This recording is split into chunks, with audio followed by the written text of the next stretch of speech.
fino. Vea, estos días ha hecho muchísimo frío, pero no solo usted sufre de frío, sino que también sus mascotas. Por eso hoy está, vea, venga, yo le ayudo. Gracias. Hoy está con nosotros Mía, Luna y también Sol, que son esos perritos lindísimos. Aquí tenemos los perritos chiquillos, porque usted se imaginará, cuando hace frío, ¿cómo hacemos? Bueno, Natalia precisamente nos va a decir cómo arroparlos, qué les podemos comprar. Claro, con mucho gusto. Les cuento todo de los perritos, el frío y cómo arroparlos. Ahí se ve, hasta yo me echo ahí, qué rico se ve Sí, esa esta camita. cama es especial porque esta cama es impermeable. Entonces, sí, sirve mucho cuando ellos tal vez salieron afuera y llegan y tal vez ponen las patillas, y para que la cama esté siempre seca, entonces nada más le pasamos un trapito. Estas camas es muy importante tenerles un aislante en la parte de abajo.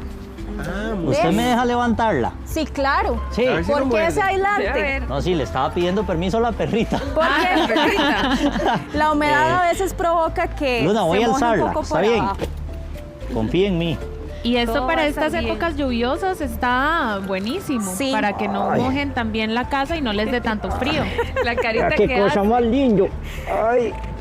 ¿Cómo debería de acostarse el perrito? ¿O él solito se anida? Él Ay, solito ella se se anida. fue. Venga. No se quiere acostar. Él solito se anida. En esta época de lluvia también podemos ver este tipo de camas que es como un poquito más abrigadita, que ellos suelen enroscarse, o este otro tipo de cama que es elevada, y ese también es muy bueno, pero también tenemos que poner algo en la parte, Suavecito. sí, en la parte de abajo para que no les ingrese el frío por abajo, ¿verdad? Estas camas elevadas, ¿cuál función tienen? Estas camas elevadas son muy importantes para los perritos que tal vez tienen algún tipo de displasia de cadera o así, ¿verdad?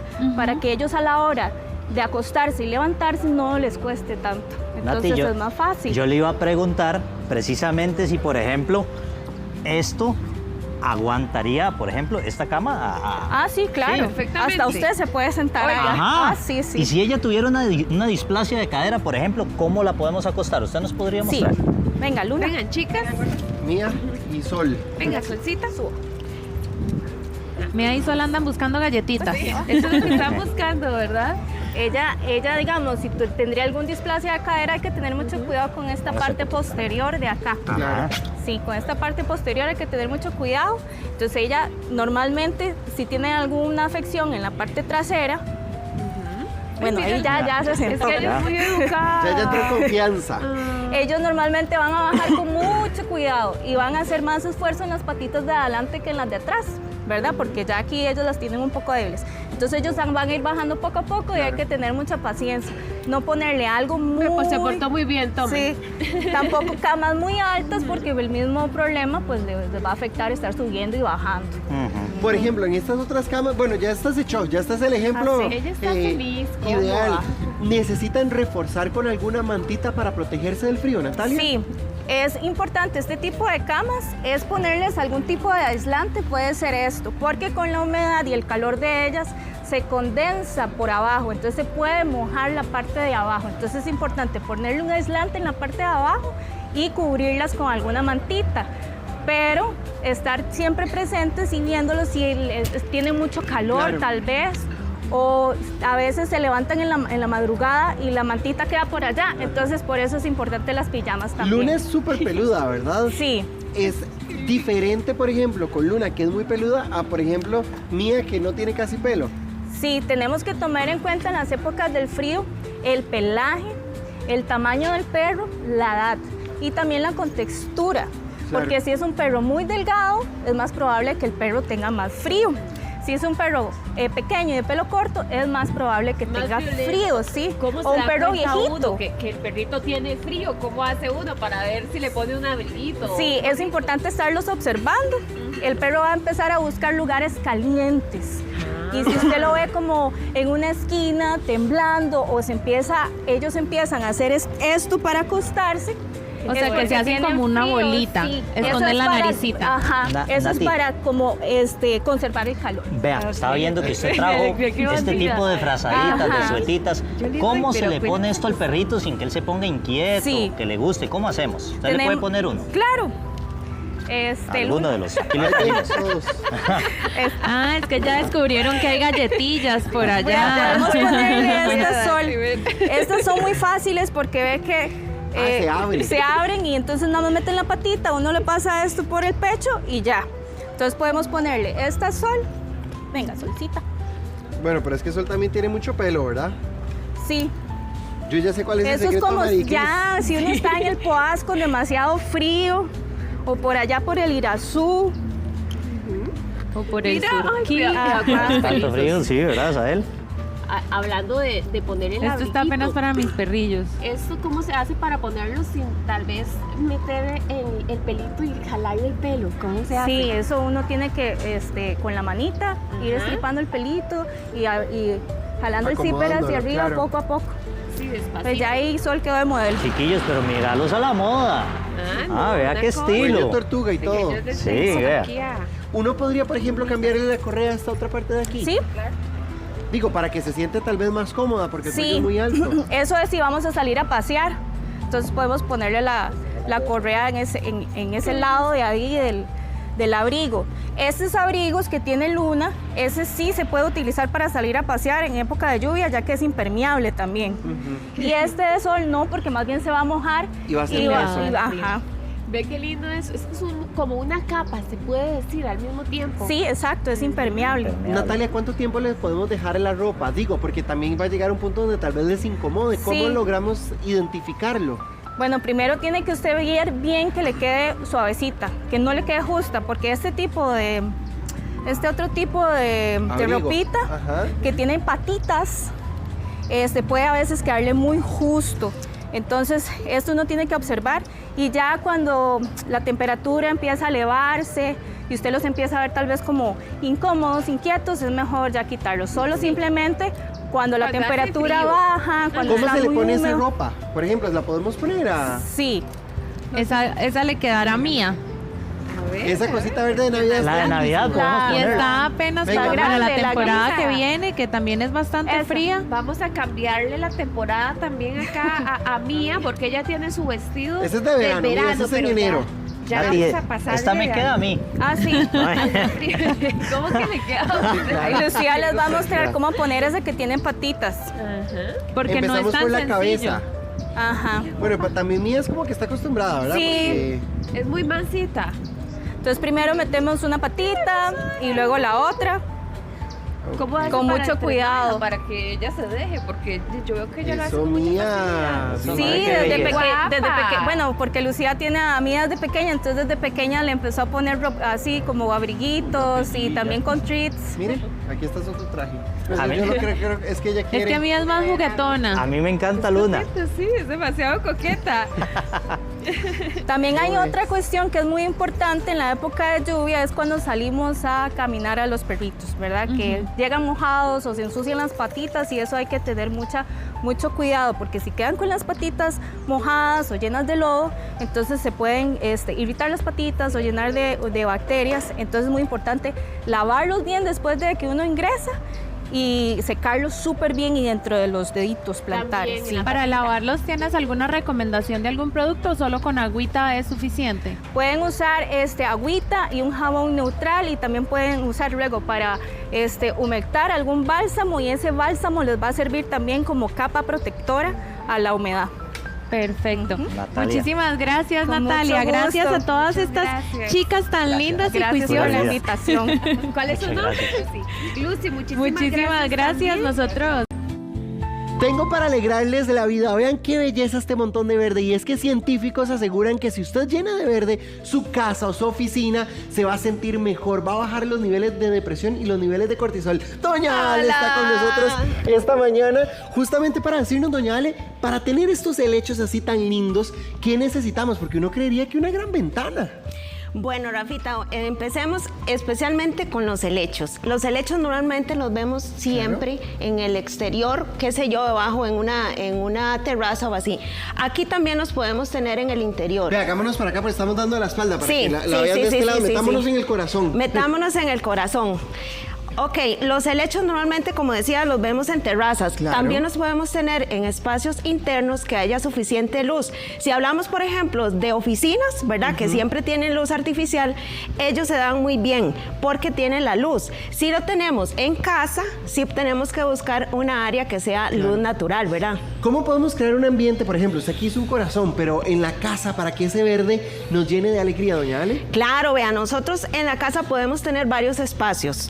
Los puedes formar con plantitas verdes, ¿verdad? Ya sea en la sala, incluso en la habitación. Es muy importante tener plantitas, que en ese caso de habitaciones nosotros siempre sugerimos lo que es la sansevieria o lengua de suegra, ¿verdad? Porque ayuda a lo que es ambientes frescos y además de que oxigena. Es una planta muy versátil y ayuda muchísimo. ¿Cuántas texturas podemos combinar en un mismo ambiente? Porque, por ejemplo, aquí uno ve esta que tiene verde claro y verde oscuro, pero ve esta que es una textura completamente distinta, ¿verdad? Esta es la idea, por ejemplo, de las plantas. ¿Por qué las plantas nos ayudan tanto en nuestro ánimo, Rafa?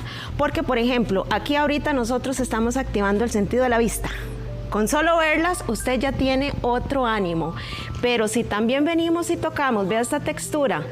Linda. Ve, ella es porosita. Esta otra tiene otra textura. Esta es lisa. Estamos usando el sentido del tacto. Toda esta interacción que tenemos nosotros con las plantas naturales, esto es algo, una energía que nosotros estamos recibiendo de las plantas y viceversa. Nosotros estamos dándole también la energía que nosotros ocupamos. Doña Ale, por ejemplo, en estas que están aquí, ¿verdad? ¿Cuántas plantas podemos combinar en una misma maceta? Ok, aquí por ejemplo nosotros sí trabajamos mucho lo que son plantas, lo que son arreglos. Por ejemplo, aquí podemos ver que hay un combinado de varias plantas, hay como 4 tipos de plantas, todas de un mismo riego. ¿Qué es lo que queremos, Rafita? Por ejemplo, que si estamos hablemos ahorita de que si estamos en un lugar de trabajo y queremos tener un ambiente de tranquilidad, de menos estrés y no tenemos espacio, ¿qué más que con un arreglo que tiene varias plantas y lo podemos colocar ahí? Nos está dando esa que necesitamos de tranquilidad, de tener un poquito de naturaleza en un arreglo. Si lo queremos totalmente verde, tenemos varias opciones, pero si queremos darle un toquecito de color, como ese que estamos viendo. Como ese que estamos viendo aquí justamente.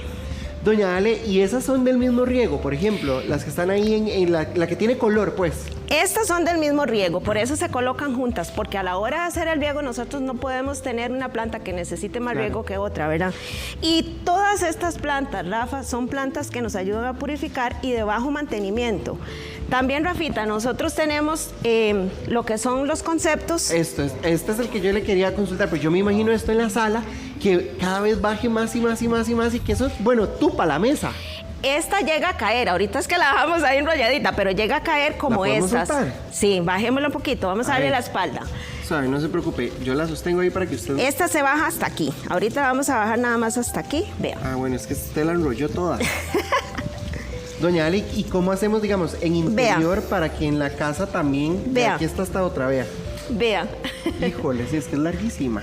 Vean, ya esto que estamos haciendo aquí, Rafa, usted y yo en este momento, las personas que estén en la casa o en el lugar de trabajo, antes de iniciar a hacer este contacto con las plantas, ya nos activó una energía positiva y tranquila. Es que, doña Ale, vea, voy a hacer la mesa para atrás.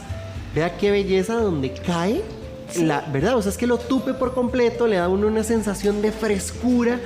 Sí, otro ambiente, o sea, usted se sienta y, Rafa, totalmente usted siente otra sensación. Claro. Por ejemplo, doña Ale, esta, perdón, que tenemos en esta mesa, así que cae como una cascada verde preciosa. ¿Sí?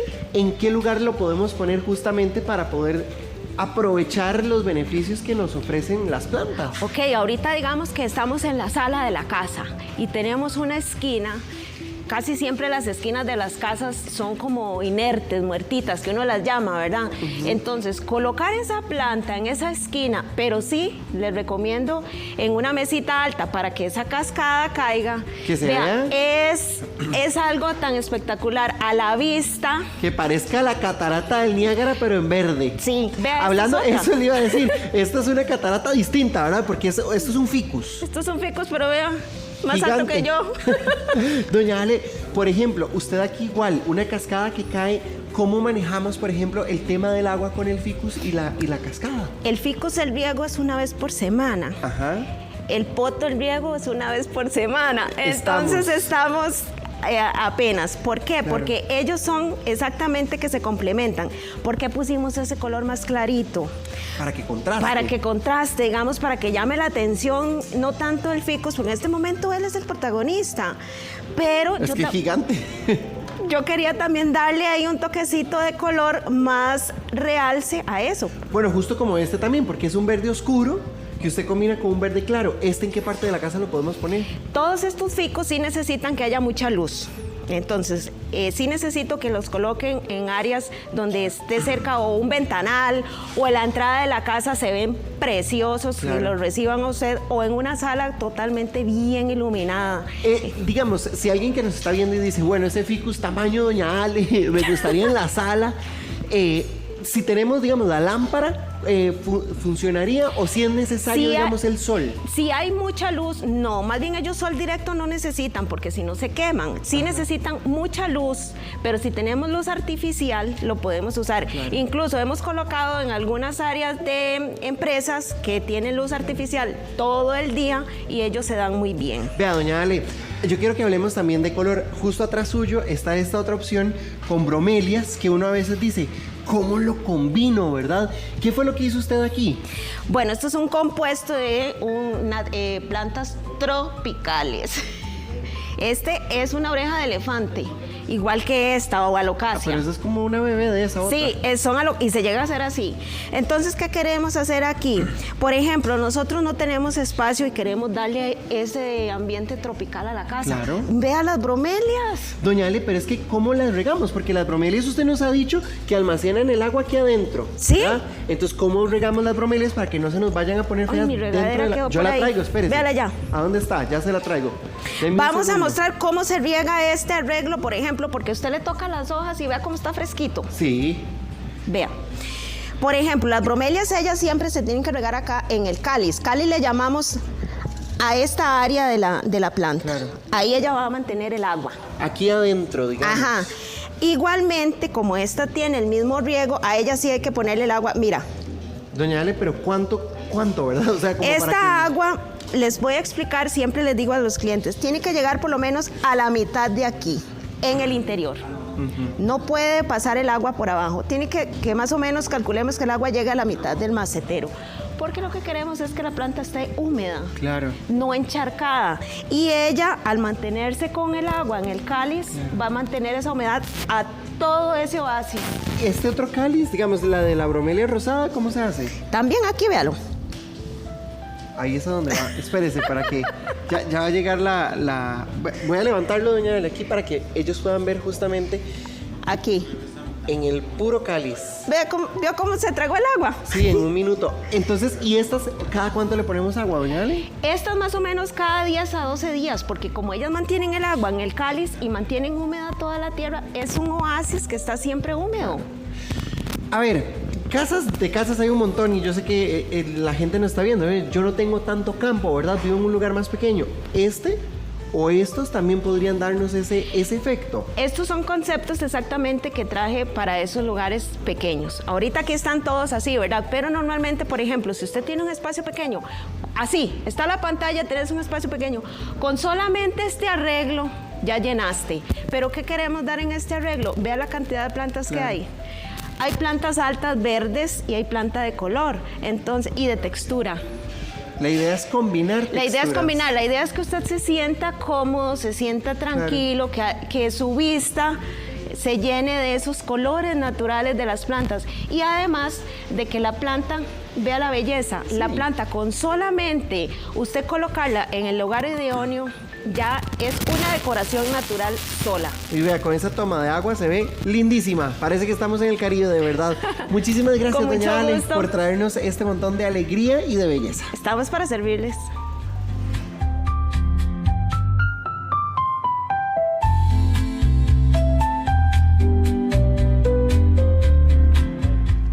Qué rico unos arándanos. Y es que son una fruta tan apreciada por su sabor, por todos los beneficios, pero además la posibilidad de tenerlos en casa, de plantarlos, de cuidarlos, ¿qué tal? Claro que sí, don Manuel. Vea, usted nos está acompañando en este momento porque aunque ustedes no lo crean, tal vez uno se imagina que es un árbol grande. No, vean por ejemplo este arbolito y vean los arándanos de acá. Vean qué rico que se ve este arándano. Don Manuel, ¿cuánto tiene, por ejemplo, este árbol? ¿Cuánto tarda para estar así? Primero que nada, muy buenos días. Esta planta, bueno, traemos 3 plantas hoy por acá en diferentes estados fenológicos. Esta planta más grande tiene aproximadamente 2 años y medio, 2 años, 8 meses por ahí. Ok, y... Don Manuel, ¿qué clima necesitan los arándanos? Porque yo creo que eso es algo tan importante para las plantitas. Claro que sí. Ellos vienen del hemisferio norte, entonces necesitan un clima un poco fresco. Yo recomiendo altitudes de 900 metros sobre el nivel del mar en adelante. ¿Y qué tipo de tierra, de abono debemos utilizar para que nos crezcan así como esta, que ya está toda llena de frutitas? Lo que pasa es que están como medio verdes, entonces todavía no las vemos bien. Sí, por allá este ramito está con frutos maduros también. Aquí. El sustrato, ellos crecen en el sotobosque, bajo coníferas. Y sobre ese suelo, las coníferas, siempre se forma popularmente como una colcha que llamamos, ¿verdad? Entonces debemos de darle un sustrato ideal. En este caso lo que manejamos es fibra de coco. Don Manuel, vea, por ejemplo, si la persona quiere ir a comprar una planta, ¿verdad? Uno de estos de arándano. Ok, ¿cuánto tiempo tarda en dar sus primeros arándanos? Vieras que son de fructificar muy rápido, ¿verdad? Ajá. Entonces, a esta plantita, así como está, ya va a comenzar a sacar floración. ¿Esta cuánto tiene? Como 6 meses aproximadamente. Lo que vamos a hacer es retirar esas flores durante los 2 primeros años de vida de la planta, para que ella forme un cuerpo, ¿verdad?, adecuado para después que nos dé el rendimiento que necesitamos para la cosecha. Don Manuel, ¿estas plantas es mejor tenerlas en maceta o directamente en el suelo? ¿Crecen mucho? El crecimiento es aproximado, es un arbusto de 1,5 metros aproximadamente. Yo recomiendo mejor en contenedores, ya sea maceta o bolsa, como en este caso, ¿verdad? Una bolsa de polipropileno. Y porque en el suelo no vamos a controlar las necesidades que ella tiene, tanto en pH, en humedad, también algún insecto que pueda llegar por ahí, ¿verdad? Que esté en el suelo y puede llegar a afectar, porque la raíz del arándano es muy endeble, ¿verdad? Y muy superficial. Y la puedo tener adentro de la casa. ¿Qué tal es con el sol? ¿Le gusta el sol o más bien poquito? No, le gusta el sol bastante. Sí, ¿Sí le gusta? Sí, lo vamos a tener en la casa, tal vez bajo una lámina difusora, ¿verdad? Okay. Para que le pegue un poquito. O si no, mejor en el jardín. O en el jardín sería ideal, sí. Yo nunca había visto las florecitas. No, está bien, Están bien lindas. Velas, aquí hay más. Atrae colibríes Son también. blanquitas.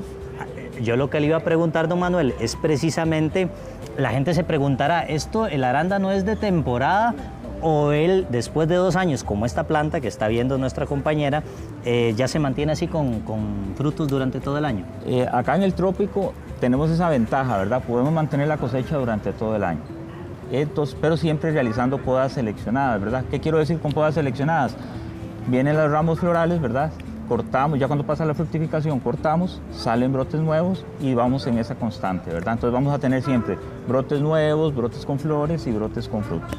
Cuando vamos a cuidar una planta siempre pensamos cuánta agua le tengo que echar o cuántos fertilizantes, cada cuánto. Como pueden ver, fructifica bastante, ¿verdad? Eso quiere decir que come mucho y toma mucha agua. Entonces tenemos que ponerle, por lo menos, si está en el exterior, depende mucho de varias condiciones, tanto la maceta o la bolsa donde la tengamos, si es época seca, ¿verdad? Y el sustrato que manejemos. Pero digamos esta planta adulta que está por acá, en estas condiciones, mínimo 2 litros diarios de agua. Diario, todos los días hay que echarle agüita, si no... Y fertilizante por lo menos no cada 15 días, ¿verdad? Para que ella esté alimentándose constantemente y pueda estar generando la cantidad de frutos que genera. Y viendo que tiene tantas frutas, ¿cuándo empieza a sacar sus primeros frutos? ¿Cuánto tarda? Porque esta todavía no tiene frutos, pero tiene apenas 6 meses. Sí, ella, si yo la dejo, va a comenzar a sacar frutos. Yo lo que hago es que se los retiro los 2 primeros años, hasta que ya tenga un cuerpo como esta, ya la dejo que vaya realizando la cosecha. Don Manuel, estas plantas están llenas de arándanos. ¿En qué momento hay que quitar ya la fruta que usted dice comestible? ¿Es cuando ya está bien morada o está pintoncita, ya se puede arrancar? Bien, esta fruta, como la ves, está negra por todo lado, está negrita ya. Y entonces ya esta se puede cosechar. De cosecharla y te la comes. ¿Y cómo se cosecha? ¿Nada más se arranca? Nada ¿No más la la daña? nada más la retiras. Con cuidado, le das una vueltita nada más, retirarla. Aquí, una vueltita acá. Sí. ¿Ves? Son súper suaves de retirar.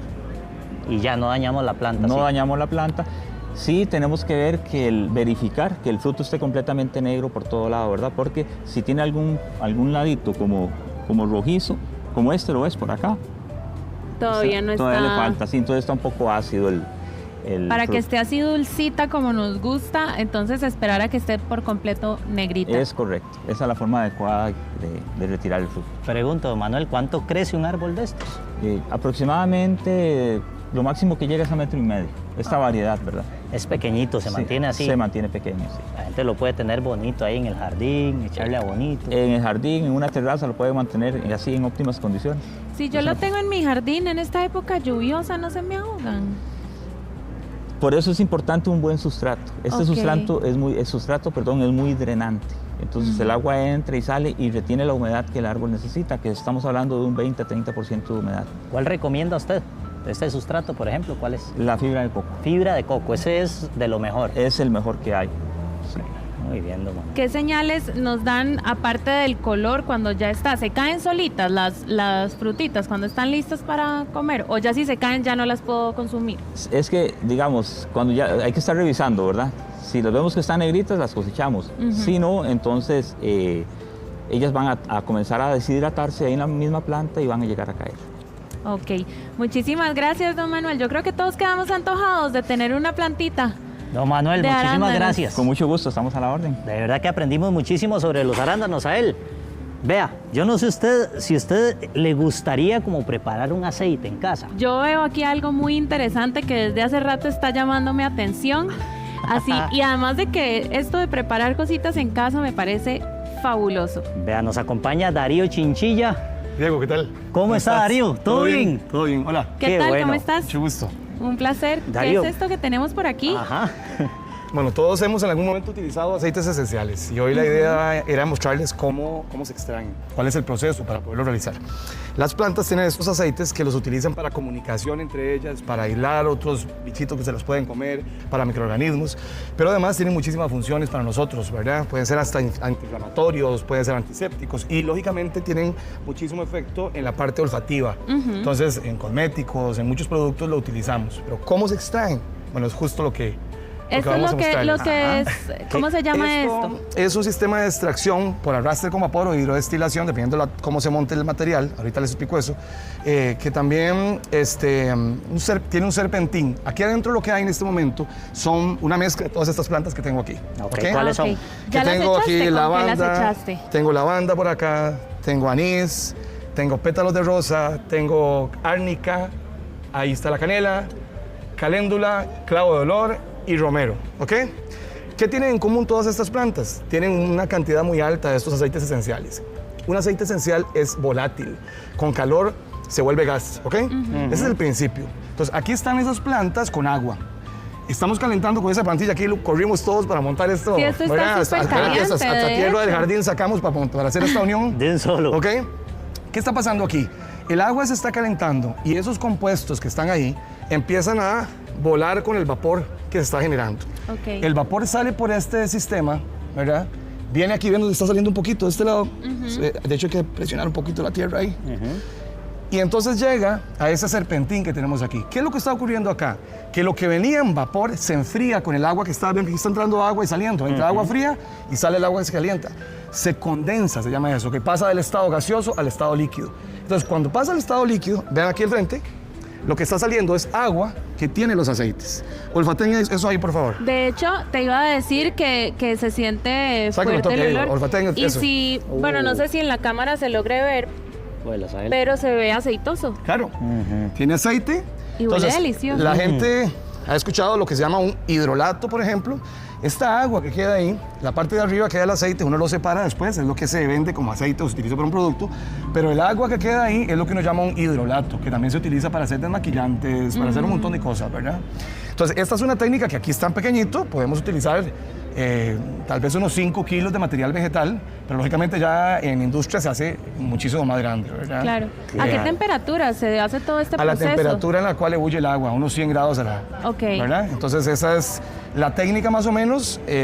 Estos son los aceites, Darío, que uno compra, por ejemplo, en el supermercado. Sí, pero para que se den una idea de esto, de 25 kilos de zacate limón, usted saca 5 mililitros de aceite. Bien poquito. ¿Cuánto cree usted que costaría una botellita de aceite puro?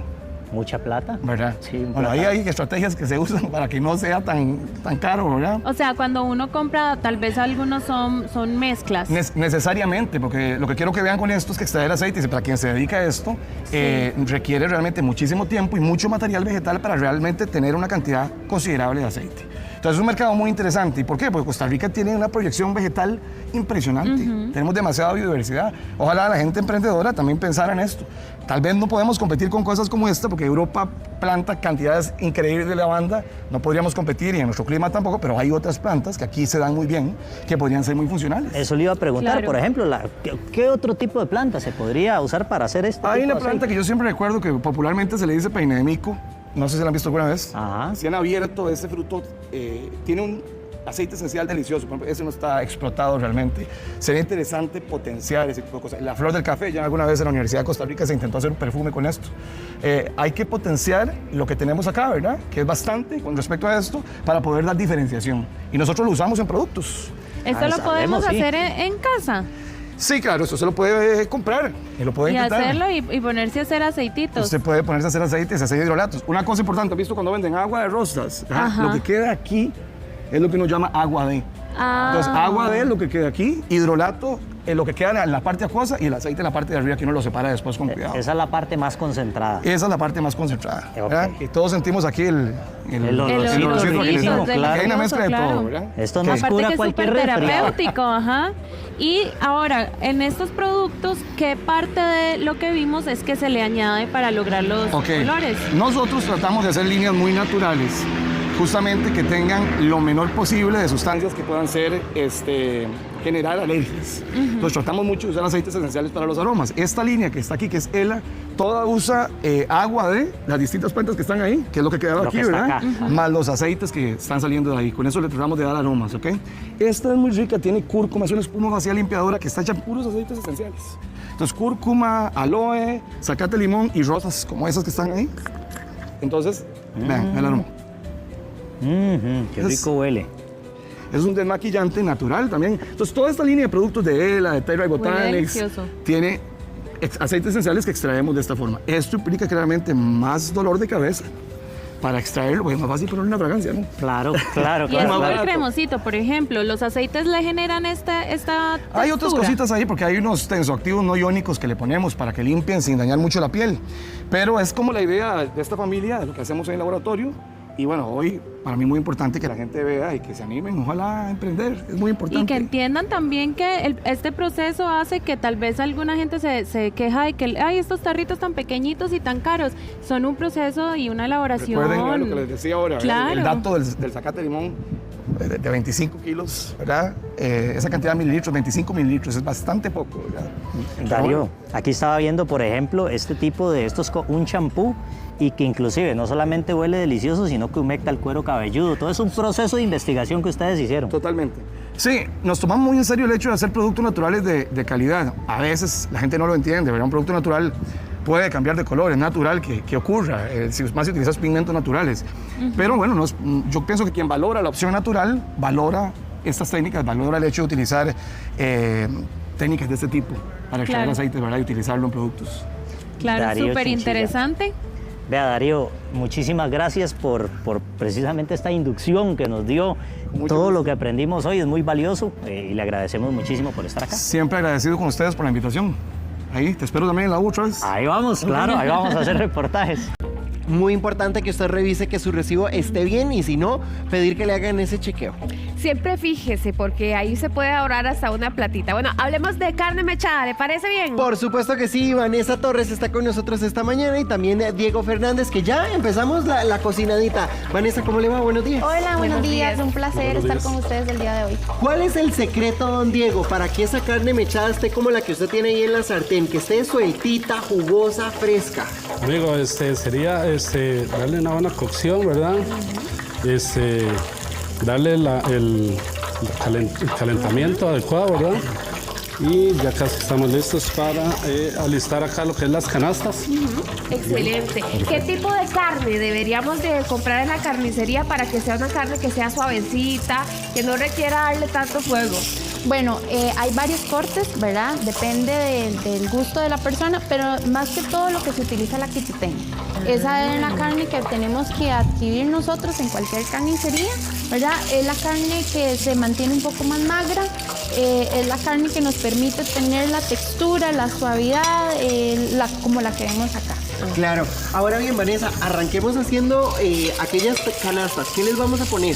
Bueno, esas canastas son hechas de plátano verde completamente natural. Primero, bueno, ya adelantamos un poco el proceso, en una freidora, ya sea como esta o en cualquier ollita donde podamos freír aceite caliente, con aceite caliente, vamos a echar pedacitos, tuquitos de plátano verde, ¿verdad? Claro. Una vez que los tenemos cocinados por 3 minutos, los vamos a sacar, vamos a majarlo como lo está haciendo Diego, y una vez que los majamos, volvemos a la freidora por otros 3 minutos. Esto que va a permitir darle ¿verdad? Una textura crujiente, va a permitir que el plátano quede bien cocido y que mantenga, digamos, la forma de la canasta como tal. Esta canasta, bueno, nosotros las preparamos, van a llevar frijoles molidos, van a llevar nuestra carne mechada, ¿verdad? Nuestro principal, ¿cómo se llama? Ingrediente. Además vamos a tenerle por encima salsa de tomate, mayonesa y queso cheddar. Ahora, Vanessa, por ejemplo, ahí Diego está poniéndole frijoles. ¿Cómo se preparan esos frijoles antes de que llegue la carne? ¿Qué llevan?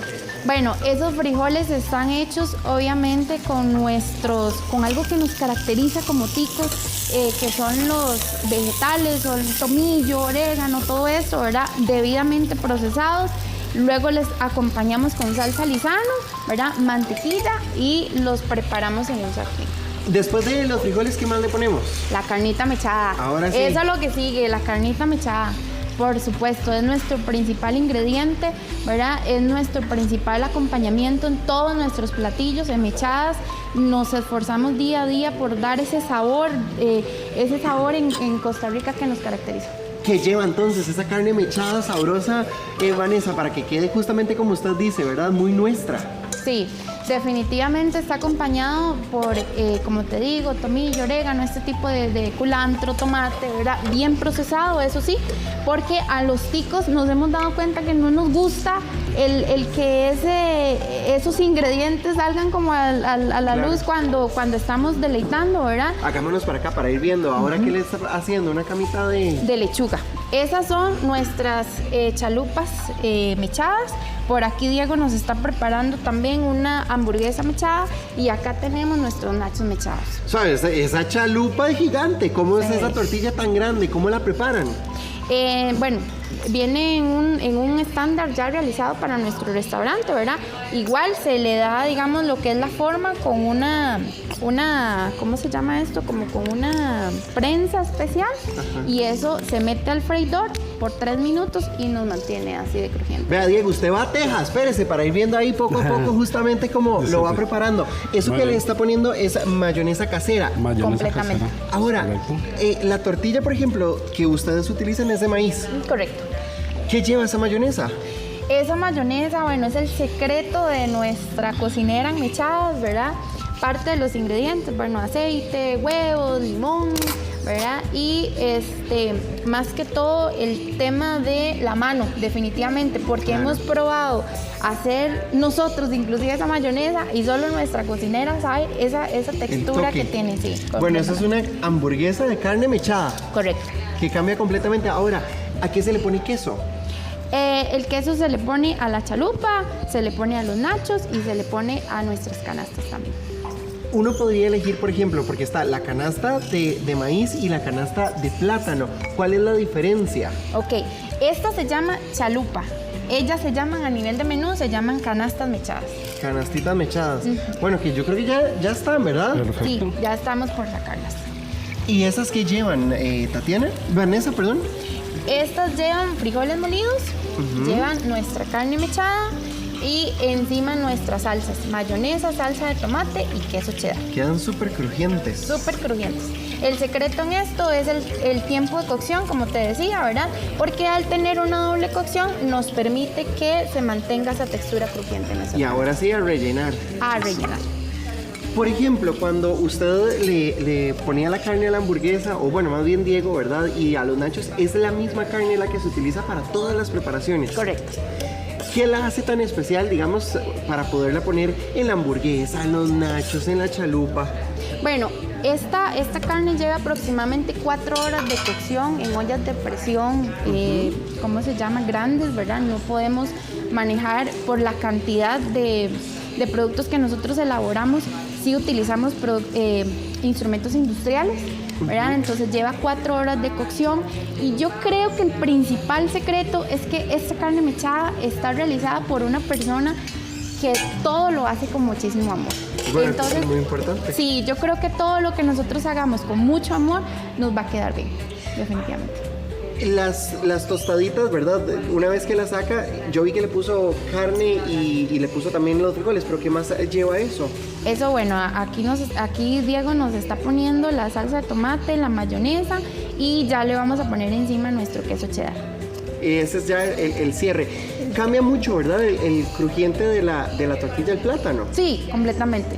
Sí, porque digamos, la tortilla al ser a base de harina, al ser a base de maíz, perdón, va a ser todavía, la textura va a ser todavía más crujiente. El plátano, por ser un vegetal natural, ¿verdad? Va por su naturaleza, valga la redundancia, va a tener una textura un poco más suave. Diego, ¿cuál es el que más le piden en mechadas? Por lo general las canastas y la hamburguesa. Es como la favorita. Y lo que es las empanadas. Las empanadas igual con el mismo tipo de carne. Sí. Y la masa es una receta también de... Vea, voy a pasar, con permiso, las canastas para el frente para que ustedes vean justamente lo rico que queda, porque, bueno, nos decía ahora, ¿verdad? Que el secreto es justamente la cocción, ¿verdad, Vanessa? Que lleva doble. Sí, doble cocción. Esto nos va a permitir que definitivamente el plátano amarre, por así decirlo, y no quede crudo, entonces al paladar es de muy buen gusto. ¿A dónde están ustedes ubicados? Nosotros estamos ubicados en 5 esquinas de Tibás y en Curridabat. Igual pueden ordenar por mechadas.com. Somos un restaurante especializado en todo lo que son platillos con carne mechada, ¿verdad? Inclusive ahorita para los televidentes de Giros vamos a activar un código que se va a llamar Giros 20. Entonces las personas que lleguen y nos pidan y nos den ese código van a tener un 20% de descuento en sus próximas compras. Para que lo aprovechen entonces, Diego, muchas gracias, Vanessa, muy amable. Un placer atenderse.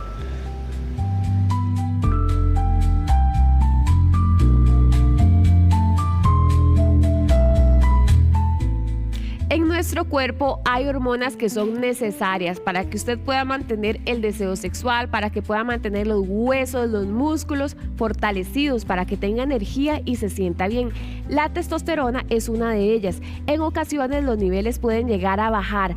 ¿Cómo podemos hacer para mantener niveles óptimos y sentirnos bien? La doctora Karen Wedel está con nosotros para darnos todos los tips que ella tiene guardados ahí debajo de la manga. ¿Cómo está? ¿Cómo estás? Muy bien, gracias. Bienvenida. Gracias.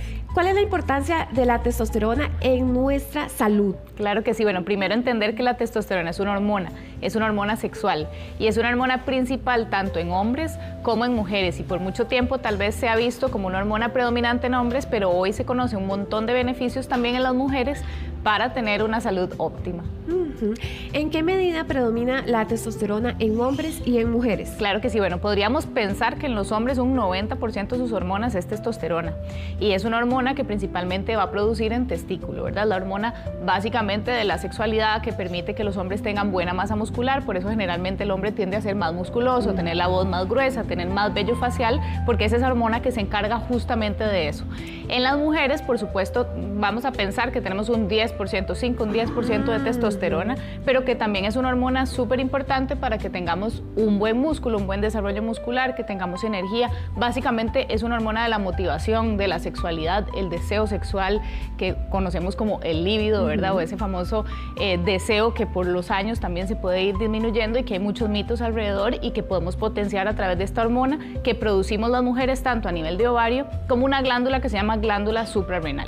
¿Cómo actúa la testosterona en el hombre cuando este está bien, está saludable, con niveles óptimos? Claro, básicamente energía, fuerza, buena masa muscular, van al gimnasio, consumen buena cantidad de proteína, de alimentos y ven resultados, o sea, ven que sí en el gimnasio se marcan, que sí en el gimnasio aumentan masa muscular. Pero ¿qué pasa cuando está desbalanceada? Tal vez por más esfuerzos que hagan, vemos que no aumenta la masa muscular, que sigue habiendo mucha grasita abdominal, que es una persona que tiene baja motivación, mucho cansancio, o bien que ya empiezan con problemas en las erecciones o con impotencia. Que esto es importante porque a veces tal vez sí tienen rendimiento sexual a la hora de las relaciones sexuales, pero tal vez ya no tienen tanto deseo como antes, o tal vez esas erecciones que en la adolescencia o en la juventud lo veían como erección matutina ya no sucede, ¿verdad? Entonces aquí tenemos que pensar que ya está habiendo baja testosterona, que es importante atacar. Y la otra cosa que puede pasar tanto en hombres como mujeres es la pérdida de cabello. Puede haber mucha caída de cabello, puede haber alopecia en el caso de los hombres, o bien puede haber también ciertos desbalances a nivel hormonal en el caso de las mujeres, y que pues es un indicador también de prestarle atención a esta hormona, que es muy importante y que muy pocas veces la medimos. Hablando de prestarle atención, ¿cómo se mide en hombres la testosterona? Claro que sí. En ambos, hombres y mujeres, se mide igual. La hacemos en sangre y también se puede hacer en orina. En orina es un examen un poquito más específico, pero generalmente uno la encuentra en laboratorio como testosterona libre, testosterona biodisponible y testosterona total. Deberíamos de medir los 3 tipos de testosterona, y hay otra hormona que es como nosotros decimos la hormona madre o la precursora de testosterona. O sea, a partir de ella se forma la testosterona, que es la DHEA sulfato, que también se puede medir en sangre, que siempre lo vamos a recomendar para poder ver si estamos con niveles óptimos o no. Porque no es lo mismo un examen normal en laboratorio que un nivel óptimo para la edad, porque muchas veces a partir de los 30, 35 ya empezamos a tener deficiencias, y que sí es importante pues comparar y ver cuál es el valor ideal para cada persona. ¿En qué medida en el hombre le pueda llegar a afectar a nivel sexual tener bajos niveles de testosterona? Sí, es importante que últimamente lo que más vemos es en el estado de ánimo, y pasa mucho que tal vez son estas personas o estos hombres, o incluso que también pasa en mujeres a partir de los 40 años, que empiezan a notar que tienen bajo estado de ánimo, que se sienten deprimidos, que tienen poca motivación, que ya no quieren casi hacer ejercicio, que por más de esfuerzo no ven resultados como quisieran, y lo que generalmente se hace es mandar un antidepresivo sin medir hormonas en sangre, sin darnos cuenta si era la testosterona que está bajando. O sea, no necesariamente solamente interfiere en la sexualidad, que es algo que queremos también ahora pues decir bastante, porque el músculo es un órgano de la longevidad, o sea, nos mantiene jóvenes por más tiempo, y el músculo es casi que directamente relacionado con esta testosterona. Doctora, ¿y cómo se puede saber esa diferencia entre una persona que tal vez está deprimida o que tiene la testosterona baja? ¿Cómo sabemos esa diferencia? Muy buena pregunta. Es importante el abordaje, o sea, es importante hacer exámenes, o sea, valorar completa a ese cuerpo, ¿verdad? O de una forma integral, si realmente es solo un tema de que estoy teniendo problemas de depresión o problemas emocionales, o si es que estoy teniendo problemas hormonales. Entonces, sí, si estoy teniendo estos síntomas de poca motivación, cansancio, bajo deseo sexual, no me siento motivado, no veo resultados por más que haga ejercicio, ciertas cosas, ¿verdad?, que estoy notando diferente, cae de cabello, es lo que llamamos alopecia, ¿verdad?, que es que me estoy quedando con muchas entradas, como o ralito, o alopecia central, exacto, y que después es importante hacer los exámenes de hormonas en sangre para poder ver si estoy teniendo un problema por ese lado. En el caso de los hombres, ¿a qué le podemos echar mano dentro de la medicina funcional para poder apoyar esta situación? Claro que sí. Pensemos en los hábitos. Los hábitos es lo más importante, tanto en hombres como mujeres. Los hábitos, pensemos principalmente lo que va a nutrir el músculo, lo que va a hacer que mi testosterona de forma natural aumente. Cuando tenemos altos niveles de estrés, mi cuerpo no puede competir con ese estrés. Entonces, si tenemos mucho cortisol, básicamente es como que se roba la testosterona y tenemos testosterona baja. Entonces, ante esta situación, regular el estrés, hacer cosas al aire libre, ejercicio, meditación, tratar de regular esa parte que me está afectando o quitar lo que me está afectando de mi vida, ¿verdad? Que muchas veces es un trabajo, una relación, algo que me esté afectando. Otra cosa, el ejercicio. El ejercicio físico hoy se conoce muy importante, el ejercicio de resistencia muscular. Todo lo que haga que mi músculo crezca va a ayudar a que mi testosterona natural automáticamente aumente. Entonces, es importante el ejercicio ejercicio que tenga pesas, tanto en hombre como mujer. Lo que recomendamos 4 días a la semana como mínimo, es la recomendación. Y suplementos y por supuesto la parte de alimentación. Entonces, empezando con alimentación, que es lo básico que tenemos en la casa, proteína. Hay que priorizar las proteínas 3 veces al día, o sea, en 3 tiempos al día que tengamos un buen aporte proteico. Huevo, pollo, pescado, carne roja, carnes blancas, son buena fuente de proteína que van a nutrir ese músculo y ayudarnos a tener una mejor testosterona. Todos los antioxidantes vegetales también nos van a ayudar a que mi cuerpo use mejor esa testosterona, la metabolice, la elimine, o sea, todo lo verde, todo lo rojo, todo lo morado, en frutas y vegetales nos va a dar esta función tan buena. Y si pensamos en suplementos, pues ahora hay un montón, pero vamos a priorizar como los más importantes, tal vez el top 5. Top 5, diremos el top 5. Perfecto. Vamos a decir vitamina D, que la vitamina D3, solcito y también tomando, la verdad que es importantísima para metabolizar hormonas. Ok. Vamos a hablar del magnesio, que el magnesio es importante para ese desarrollo muscular y también para la relajación muscular y que tengamos una mejor producción de testosterona como, digamos, cofactor. Vamos a hablar de la creatina, que la creatina ahora se utiliza muchísimo, tanto para alimentar el músculo como para mejorar esa función y, por supuesto, la testosterona. Siempre voy a mencionar los probióticos porque si no tenemos una buena salud digestiva, no hay nada. No hay hormona que se metabolice. Y el omega 3, que es también un gran antioxidante. Vitamina D, magnesio, creatina, probióticos y omega 3. Ahora, se hablan también de los parches de testosterona. ¿Esto todavía se utiliza o tiene algún sustituto? Sí, en realidad los parches de testosterona ya no los usamos tanto. Lo que se está utilizando actualmente, si hay una deficiencia real que necesito dar testosterona, en realidad es o los pellets o los geles o las cremas liposomales con testosterona. Crema liposomal significa que es un medio con grasa, porque la hormona necesita grasita para absorberse, entonces se utiliza una terapia de reemplazo hormonal, ¿verdad? Que en este caso utilizamos hormonas que son biológicamente iguales a las nuestras y que nos puede ayudar también a tener una buena sustitución.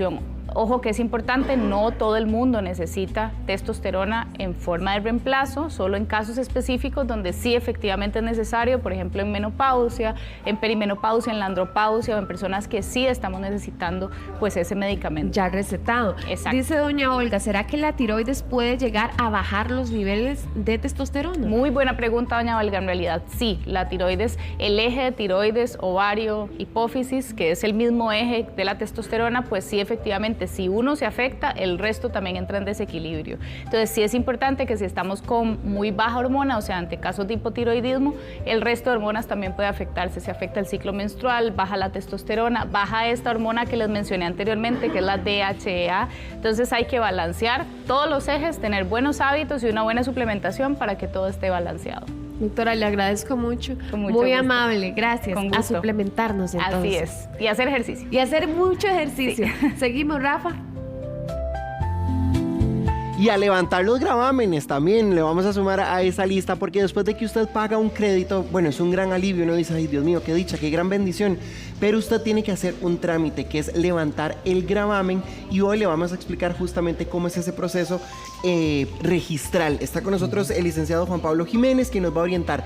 Licenciado, después de pagar, ¿verdad?, el crédito de la casa o del carro, ¿por qué es necesario levantar un gravamen? ¿Qué implicaciones tiene no hacerlo? Buenos días. Sí, buenos días, muchísimas gracias por la oportunidad de estar en este espacio tan importante. Y bueno, antes de contestar su pregunta, es muy importante decirle a las personas que nos están viendo y que nos están escuchando qué es un gravamen.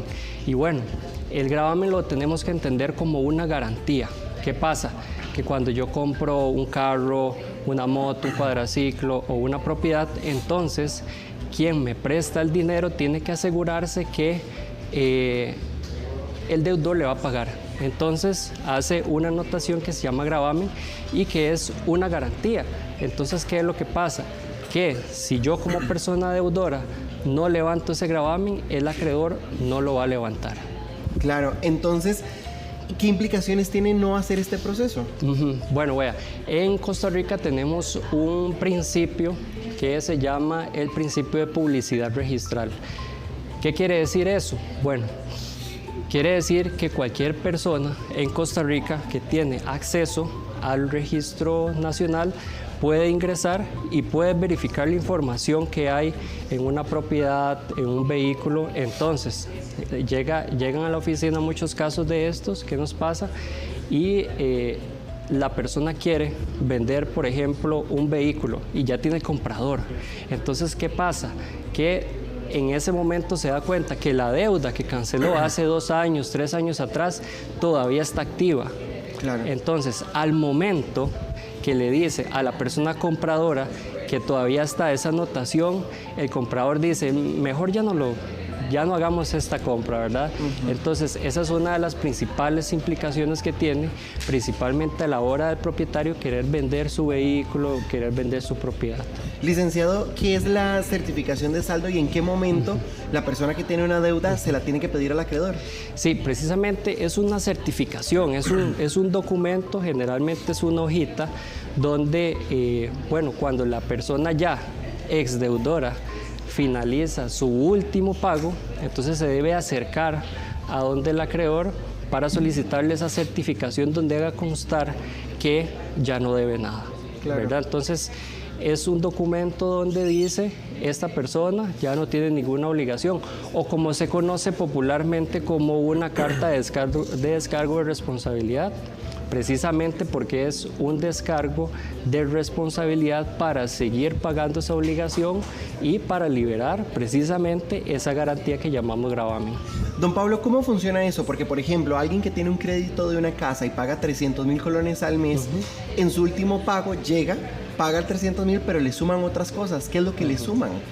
Sí, en estos casos nosotros tenemos que verificar al momento que realizamos una compra por medio de una hipoteca o una prenda, leer todo de forma consciente.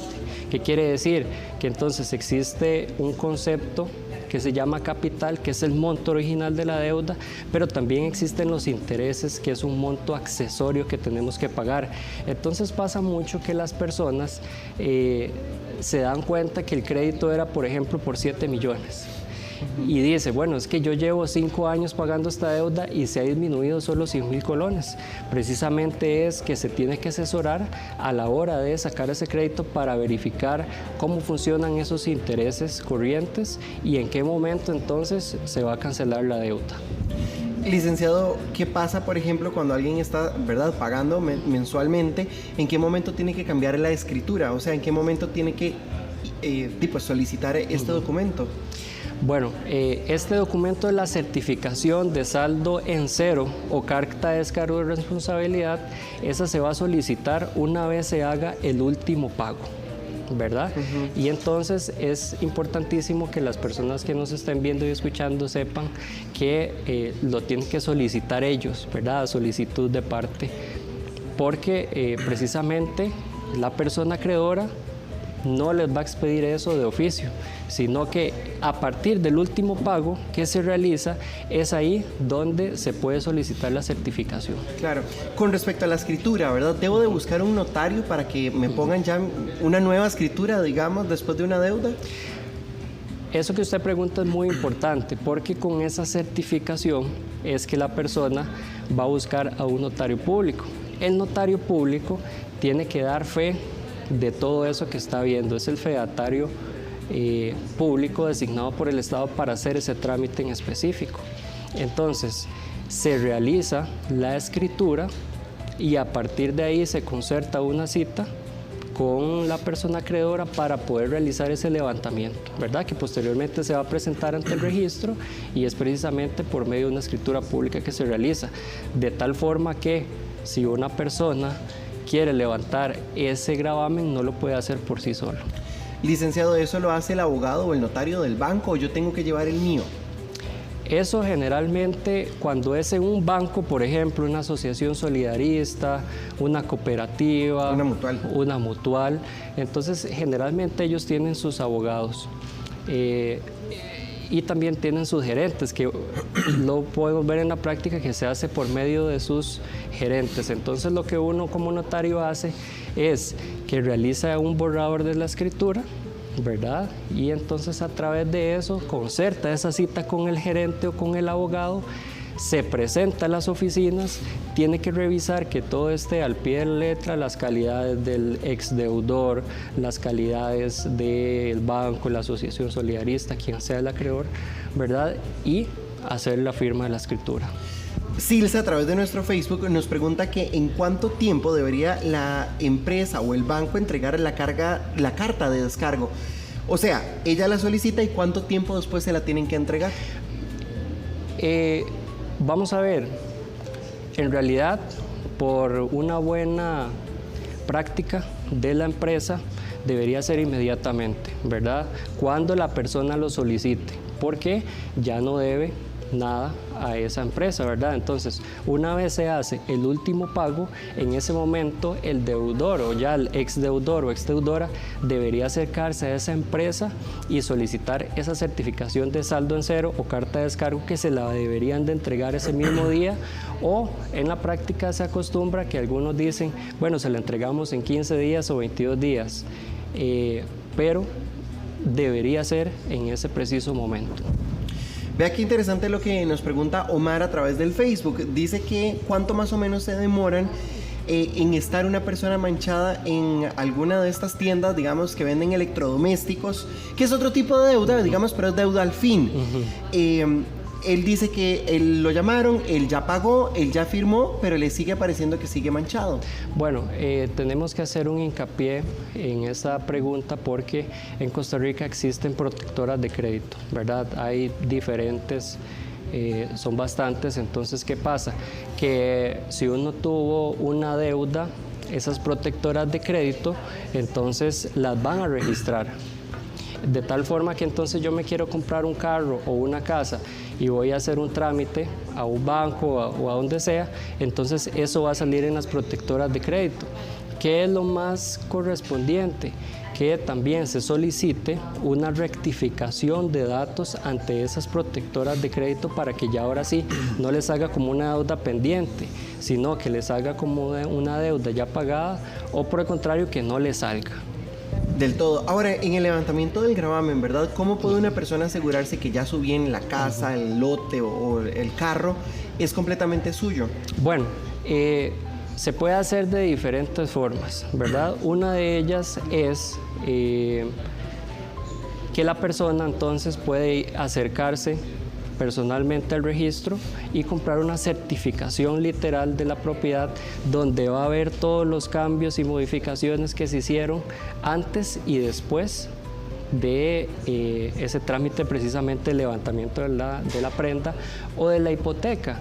Pero también lo puede hacer en línea si tiene un registro y si lo sabe usar, el registro del registro nacional, ¿verdad? En la página. También lo puede comprar en línea, o le puede decir al notario que eligió que le realice la compra de la certificación literal. Si en eso yo veo que todavía tiene, digamos, como alguna anotación o algún gravamen, licenciado, ¿cuál es el proceso? ¿Qué tengo que hacer? Vea, es una pregunta muy importante porque nosotros presentamos la escritura y a partir de ahí hay que contar 8 días hábiles para que ya salga reflejado ese cambio. ¿Qué es ese cambio? Por ejemplo, que antes de la escritura y de la presentación vemos que salían algunos datos como cuál es el monto de la deuda, cuándo inicia el plazo, cuándo vence, quién es el acreedor, quién es el deudor, toda esa información. Entonces, después de ese movimiento, esa información ya no va a aparecer. Eso debería hacerse en 8 días. ¿Qué pasa? Que si existen en la escritura algunos errores que son subsanables y que no cambian la sustancia de la escritura, entonces el registrador va a decir, tiene estos defectos, tiene que subsanarlos. Entonces el notario los va a corregir, los va a subsanar. Y en otros casos, en el peor de los casos más bien, el registrador podría cancelar esa escritura si existe en la escritura precisamente un error que cambie la sustancia de la escritura, ¿verdad? Entonces, lo ideal es que la persona que está haciendo el trámite tenga una buena comunicación con el notario. Siempre que estén en una buena comunicación para conocer en qué estado está el trámite. Dice Mavi que le manda saludos, que un excelente abogado. Dice también Sonita que ella hace un tiempo compró un celular, que ella lo canceló por completo, pero que aún así sale manchada. ¿Qué podría estar sucediendo? Esto podría impedir, por ejemplo, adquirir otros bienes, una moto, un carro, o tener acceso a crédito de una casa. Bueno, entonces aquí lo que hay que ver es si esa persona tuvo algún tipo de atraso, porque ¿por qué sale manchado, verdad? Uno de los motivos de las personas para que salgan manchados es precisamente que hayan tenido un retraso. Si esa persona ya pagó esa deuda, entonces lo que tiene que realizar es solicitarle precisamente a esa empresa o a ese banco que realice esa rectificación para que ya no salgan esos retrasos o ese plazo en mora. Ahora bien, también puede acercarse mediante un abogado y solicitar una rectificación de esos datos, como lo decíamos anteriormente. Claro. Vea, dice Nancy que ya terminó de pagar una deuda de un bono de crédito de vivienda, ¿verdad? En una entidad. Dice que ella pregunta más bien que si tiene que pagar un abogado para quitar los gravámenes o puede ir ella personalmente solita y quitarlo. Todo lo que aparece en el Registro Nacional de la Propiedad, eso debe ser levantado mediante un notario, ¿verdad? El notario es la persona designada por el Estado para poder solicitarle al registro que haga cambios en una propiedad, que haga levantamientos en un vehículo de algún gravamen. Entonces, respondiendo concretamente a la pregunta, ella no puede ir simplemente al registro y decir necesito que me quiten esta anotación o este gravamen, ¿verdad? Tiene que hacerlo por medio de notario. Funciona diferente, digamos, en el caso de Nancy, ¿verdad? Si es un banco, si es una mutual, si es una asociación solidarista, la caja, por ejemplo, hacer ese cierre de deudas diferente según donde uno pide el crédito. Es totalmente igual, ¿verdad? Porque estamos encontrándonos con una persona deudora, es decir, una persona que tiene una deuda y una persona acreedora, una persona física o jurídica que prestó dinero, ¿verdad? Entonces la figura no cambia y tampoco cambia el fenómeno o la característica que es ese gravamen. Siempre que se preste dinero por medio de una prenda o una hipoteca se va a generar esa garantía real, ¿verdad? Porque el deudor se tiene que asegurar, el acreedor se tiene que asegurar que el deudor le pague esa deuda. Claro. Si genera algún incumplimiento, el deudor con esa garantía puede solicitar sus derechos en vía judicial mediante algún proceso cobratorio. Licenciado, cuando uno, ¿verdad?, hace este proceso y ya cree que va a pagar su última cuota, a veces quedan como ciertas cosas. Pueden quedar cosas pendientes, tal vez que uno no se fijó, no le dijeron, no preguntó.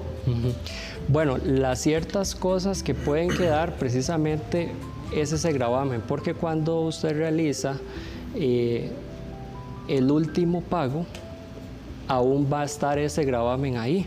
Entonces, cuando uno solicita una deuda y le imponen ese gravamen, esa garantía, lo único que va a aparecer sobre ese vehículo, sobre esa motocicleta, sobre esa propiedad, sobre esa casa, es ese gravamen, es lo único que tiene que aparecer. Entonces, lo que tenemos que hacer es pagar la última cuota y el proceso siguiente sería entonces pedirle a ellos que nos quiten el gravamen para ver si tengo que llevar o no un notario. Exactamente. Vamos a ver, después de la última pago que se realiza, la persona tiene que acercarse donde el acreedor para solicitarle únicamente esa certificación de saldo o la carta de descargo, y con eso el paso siguiente es acercarse al notario de su elección. Claro. De ahí en adelante es el notario el que realiza todo lo demás, ¿verdad? El que concerta la cita con el acreedor. Y un detalle importante es que esta escritura solo la va a firmar el acreedor. El deudor no la firma, sino es únicamente el acreedor que va a decir, es cierto, ya esta persona no me debe y autorizo para que se levante esta anotación, este gravamen. Vea qué interesante lo que pregunta Katy en el Facebook. ¿Qué sucede si pasan un montón de años, verdad, de que ya se pagó la deuda y se canceló por completo, pero no se fue a quitar el gravamen? O sea, no lo quitó de la propiedad, ¿a qué se expone? Sí, Principalmente podemos ver estos casos que son casos diarios de la oficina, ¿verdad? Como lo decía anteriormente, que la persona canceló la hipoteca que duró 20 años, 30 años pagando, ya se siente contenta, ya se siente una persona realizada y entonces dice, bueno, quiero vender mi propiedad, ya la voy a vender. Y tiene ese comprador. Entonces resulta que a la hora que llega donde el notario y le hace todo el estudio registral para conocer qué es lo que tiene la propiedad, si tiene cargas municipales, si tiene alguna anotación de embargo por concepto de algún cobro judicial o de algún embargo de un proceso civil, agrario, penal, lo que sea, entonces en ese momento esa persona se da cuenta que ya canceló la deuda pero no ha levantado el gravamen y es ahí donde entonces tiene que buscar a un notario para que le haga la anotación, para que le haga, el levantamiento de ese gravamen, ¿verdad? Entonces, ¿cómo implicación tiene esa? Que muchas personas saben que finalizaron de pagar, pero no conocen que tienen que levantar esa anotación. Juan Pablo Jiménez, abogado, muchas gracias por acompañarnos esta mañana. Placer. Muy amable. Muchísimas gracias. Viajar puede ser una experiencia preciosa, pero esos viajes a veces se dañan porque le agarra a muchas personas dolor de estómago, se sienten mal, náuseas, mareos, puede ser que diarrea o estreñimiento. ¿Qué será lo que pasa? ¿Cómo se puede evitar esta situación para poder disfrutar ese viajecito que tanto le costó a usted? Está con nosotros el doctor Daniel Zúñiga, él es gastroenterólogo y nos va a apoyar esta mañana para responder sus dudas también en el Facebook Live. Buenos días, ¿cómo amaneció? Buenos días, Maricris. Muy agradecido por la invitación y un saludo cordial a todos los que nos acompañan el día de hoy. Gracias por estar acá. Doctor, ¿cuáles son esas condiciones que genera un viaje que hace que se altere nuestra digestión? Bueno, como bien decís, Maricris, tal vez la situación más inoportuna cuando queremos tener algún síntoma, ya sea gastrointestinal o no gastrointestinal, es durante los viajes, ¿verdad? No queremos estropear tal vez ese momento que hemos estado esperando. Y sin embargo, definitivamente, los síntomas del estómago, del colon, son unos de los más frecuentes que nos dan cuando viajamos, ¿verdad? Entonces, está asociado, como bien dijiste, ¿verdad? A muchas causas muy diversas. Siempre lo asociamos mucho con la diarrea, por ejemplo, ¿verdad? La diarrea del viajero, esta que hemos escuchado mucho. Sin embargo, hay otras más comunes, por ejemplo, el estreñimiento. El estreñimiento es más común y asociado a ciertas situaciones, por ejemplo, como el estrés, los cambios de dieta, de repente comemos menos fibra, ¿verdad? La acidez asociada a ciertos alimentos y pues hay muchas condiciones, ¿verdad?, que nos van a hacer que todo nuestro sistema gastrointestinal tenga una alteración que nos dé diferentes síntomas a través del todo el tracto gastrointestinal. Hablemos de ese cambio en la rutina, porque es una realidad totalmente diferente a la normal. A veces cuando se va todo incluido, está eso lleno de comida y uno dice, uy, qué rico, voy a probar de todo. Pero ¿cómo deberíamos de actuar o qué deberíamos de comer para evitar enfermarnos? Claro, definitivamente cuando vamos de viaje modificamos todo lo que comemos, todo lo que hacemos, ¿verdad? Entonces, siempre es importante tratar de mantener un estilo de vida saludable, tratar de comer lo más parecido a como comemos en casa. Recordemos también que cuando vamos de viaje hay ciertos gérmenes o ciertas bacterias, por ejemplo, ciertos comensales que están en los alimentos que tal vez a las personas que viven ahí les producen síntomas, pero a nosotros sí. No le producen síntomas, perdón, pero a nosotros sí. Claro, entonces, que no estamos acostumbrados. No estamos acostumbrados. Entonces hay que tratar siempre de tratar de comer. Si comemos bastante fibra, pues tratar de meter fibra en la alimentación, ¿verdad? Tratar de comer a las horas, aunque es un poco difícil, ¿verdad? Por la situación de que hay que hacer viajes, etcétera, ¿verdad? Pues hidratación, muy importante la hidratación, tratar siempre de hidratarse adecuadamente. Hablando de la hidratación, aquí en Costa Rica estamos acostumbrados a tomar el agua en tubo, pero no en todos los países es así. ¿Cómo deberíamos de acomodarnos con el tema del agua, del cambio de horarios y también del tipo de comida? Claro, Y eso es importante lo que estás diciendo. No solo en los lugares que consideramos que hay un alto riesgo de que nos enfermemos del estómago, es que nos van a dar síntomas. Puede ser en cualquier lado, realmente en cualquier lado, aunque no sea un lugar endémico, un lugar de alto riesgo, como lo decimos. Pero como vos estás diciendo, la hidratación y disminuir el riesgo de que tengamos alguna infección, por ejemplo, asociada a algún contaminante del agua, es utilizar agua embotellada, ¿verdad? Agua embotellada, el hielo, por ejemplo. A veces nosotros pedimos un refresco y viene con hielo, tratar de pedirlo sin hielo, porque el hielo al fin y al cabo es el agua congelada, ¿verdad? Sí, entonces claro. Ahí pueden haber gérmenes también. ¿Y quién sabe qué agua es esa? Claro que sí. Los cambios de horario, como bien dijiste, ¿verdad? Además de que podemos tener un desbalance en los horarios de comida, también el ritmo circadiano, y eso es interesante porque el tracto gastrointestinal también sigue un ritmo circadiano. Y si pasamos a un lugar, por ejemplo, tal vez no 3, 4 horas de cambio de hora, sino tal vez 12, 15, ¿verdad? Si hacemos viajes más largos, hay un cambio total en el ritmo circadiano y pues sí, definitivamente vamos a tener síntomas gastrointestinales, ¿verdad? Entonces es tratar de ese jet lag, tratar de modificarlo lo más rápido posible para que nos dé menos síntomas, ¿verdad? También a uno le da nervios cuando va a viajar, se altera todo y puede que surja también el estrés. ¿Cómo esto nos puede llegar a afectar? El estrés es asociado aunque es los viajes, ¿verdad? Generalmente es de vacaciones y es algo pues de ocio. También hay estrés asociado a los cambios de tal vez el transporte, comidas, etcétera, ¿verdad? Llegar a las horas. Recordemos que el intestino es el segundo cerebro.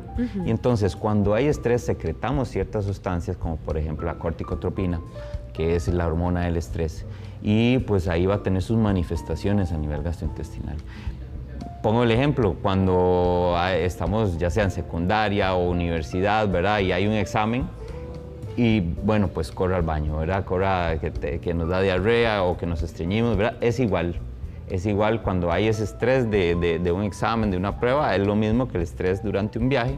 También. Y eso pues asociado a la secreción de ciertas sustancias que nos van a producir. Entonces, tratar de manejar, suena un poco difícil, pero tratar de manejar el estrés es un momento importante para que nos minimice los síntomas que tenemos. Dice doña Cinia, bueno, lo mío no es de viaje, pero quiero aprovechar que está aquí el gastro, porque dice que ella tiene una molestia en la parte de la garganta, como si tuviera ahí un estorbo, y le dicen que puede ser que algo que viene desde el estómago. Eso puede ser, doctor, ¿qué será lo que está pasando? Es como un estorbo en la garganta. Sí, bueno, igual durante los viajes también podemos ver un aumento, y muchas gracias a doña Cinia. Doña Cinia, muchas gracias por la pregunta.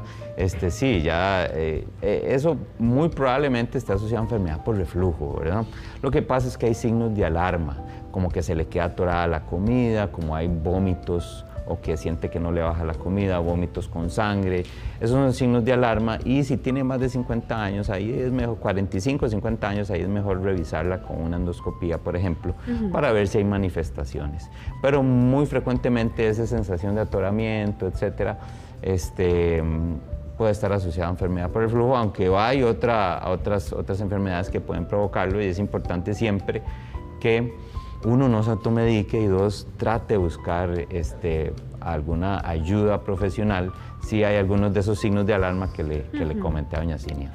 Dice doña Janet que ella tiene tiempo de que le duele aquí, como en el lado derecho del estómago. Ya le hicieron exámenes, gastrocolonoscopía, le diagnosticaron que tiene dispepsia, pero el dolor no se le quita, el dolor es constante. ¿Cómo puede hacer para manejar el dolor?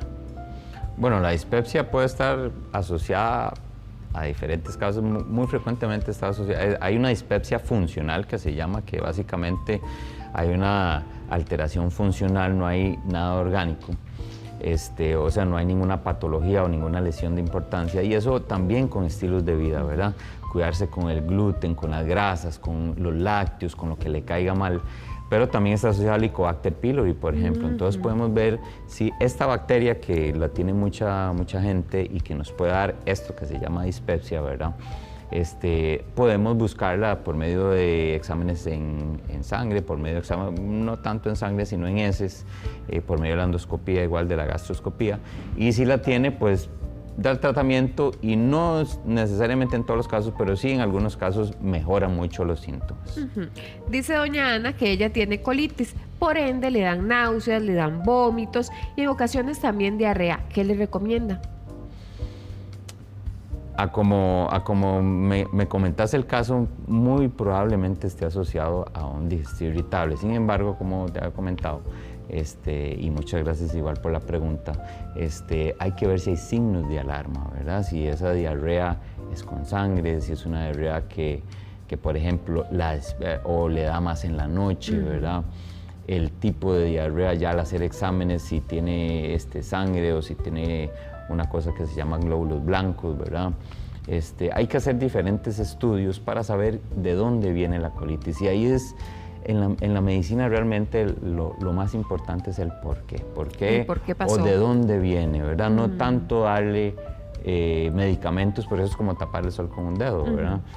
No tanto darle medicamentos, sino ver por qué, y de ahí pues establecer un manejo adecuado. Nos comenta doña Carol que el hijo se fue para Panamá a trabajar, dice que ahí comió, por supuesto que también tomó agua, y dice que le dio fiebre tifoidea. Estuvo internado 15 días. ¿Cómo fue que llegó hasta esa situación, doctor? Sí, la fiebre tifoidea es una enfermedad infecciosa, ¿verdad? Hay que darle tratamiento. Hay casos leves en que no hay que dar tratamiento, pero definitivamente sí hay que tratarlo, hay que hidratarlo, ¿verdad? Probablemente algún contaminante por ahí. Y pues darle el seguimiento. En casos leves se puede manejar de forma asintomática, como decimos. Sin embargo, muchos casos cuando son severos sí hay que darle tratamiento específico, y pues con el tratamiento generalmente va evolucionando adecuadamente. Dice Yolis que tiene un hijo de 10 años que le duele mucho la garganta desde hace como 15 días. Le duele al tragar y tiene un poco de tos seca. ¿Por qué será? ¿Qué edad tiene? Perdón. Tiene 10 años el chiquito. 10 años. Y 15 días con esta situación. Sí, no es lo más común que damos reflujo, ¿verdad? La enfermedad por reflujo tal vez un poquito más la vemos en adultos. Igual, muchas gracias por la pregunta. Desde el punto de vista gastrointestinal, si es una tos crónica, eso es la tos crónica que dura más, o sea, más de lo usual, sí puede estar asociada a la enfermedad por reflujo, es de lo más frecuente. Hay otras causas. Sin embargo, que le duela el tragar y que tenga tos en un niño, tal vez pensemos primero en amigdalitis, pensemos primero en infecciones, ¿verdad?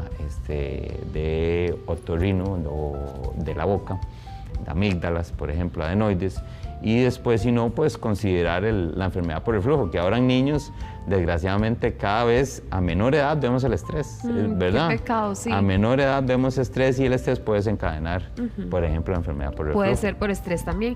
Dice Camilo que él tiene problemas de colon inflamado, a veces le da por comer picante, y pregunta si eso le podría llegar a afectar a nivel de gastritis.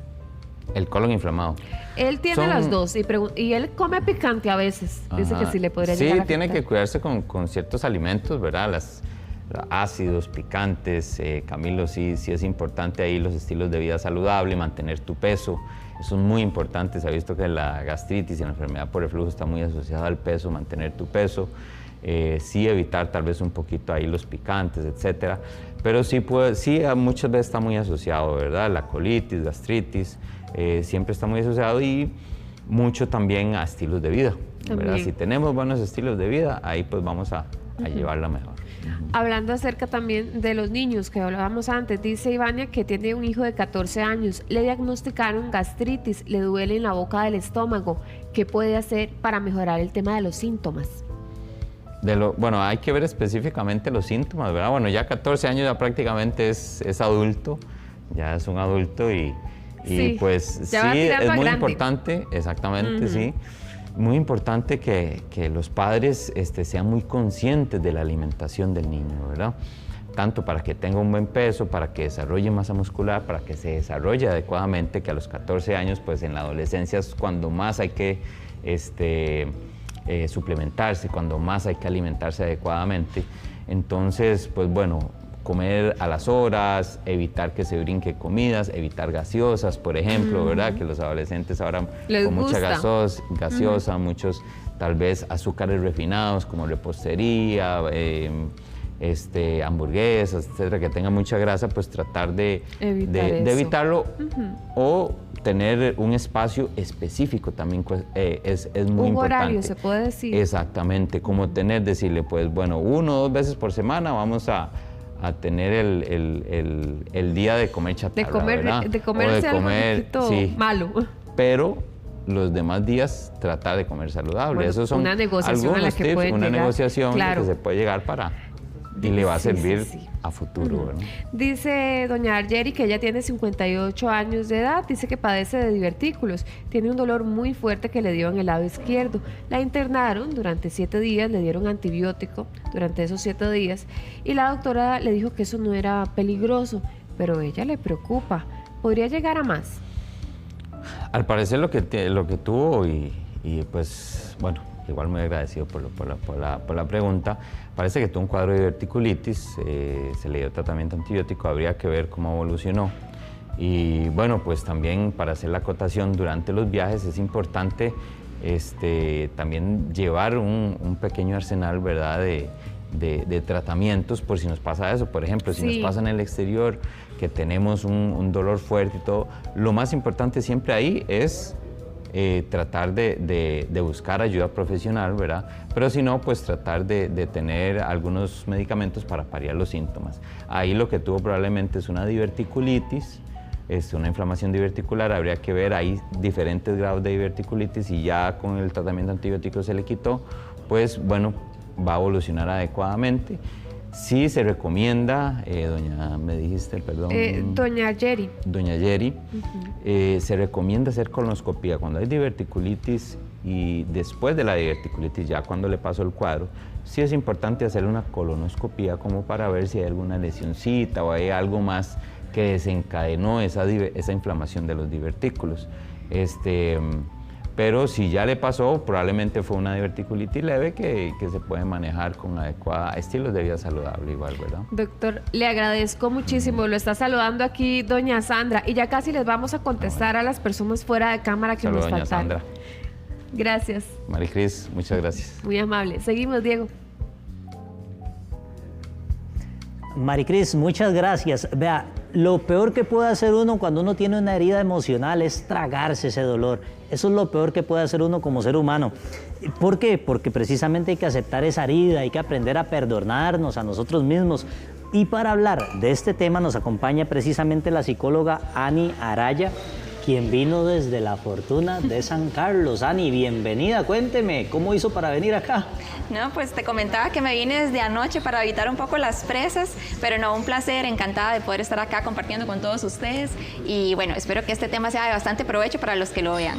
Hablamos de la parte emocional, ¿verdad? ¿Cómo hacemos cuando atravesamos esos momentos difíciles, la pérdida de un ser querido, por ejemplo, ¿verdad? Pero ¿de qué depende que una experiencia dolorosa se convierta en una herida que realmente nos marque? Ahí es muy importante y yo creo que todos necesitamos saber esa diferencia. Que el problema no está en el dolor, sino lo que el dolor nos hace interpretar acerca de nosotros mismos, tal vez de las demás personas o inclusive de Dios. Yo te comentaba que el enfoque en el que yo trabajo integra la fe también.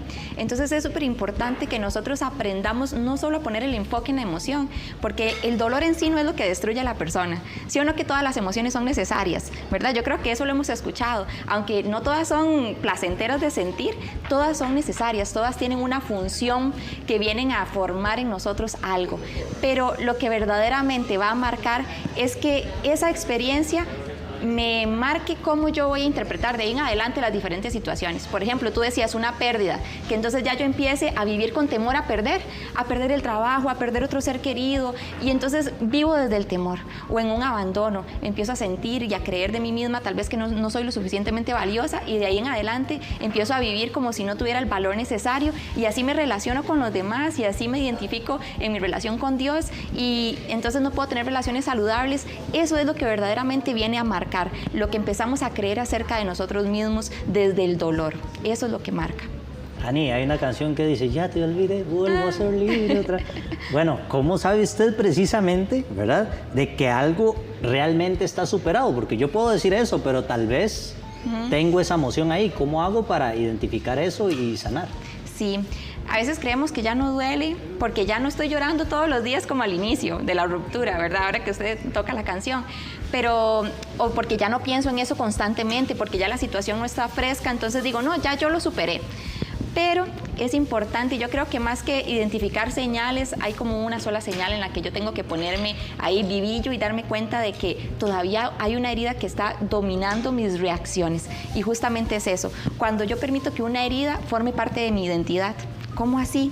Sí, porque entonces reacciono por todo. Soy una persona que estoy siempre detonando, enojada, o por lo contrario, soy una persona muy apática, que ya no siento, que levanto barreras emocionales, no me relaciono bien con otras personas. Entonces permito que esa herida que viví en algún momento venga a formar parte de mi identidad porque le estoy permitiendo que sea la que reaccione en las diferentes áreas de mi vida.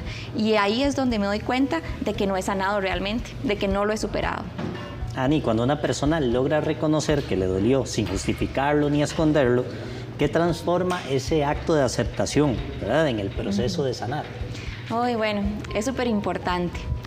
Creo que todos en algún punto es necesario que para sanar, que para hacer un cambio, demos ese primer paso de aceptar. Aceptar y reconocer que tenemos una herida, aceptar y reconocer que algo no anda bien.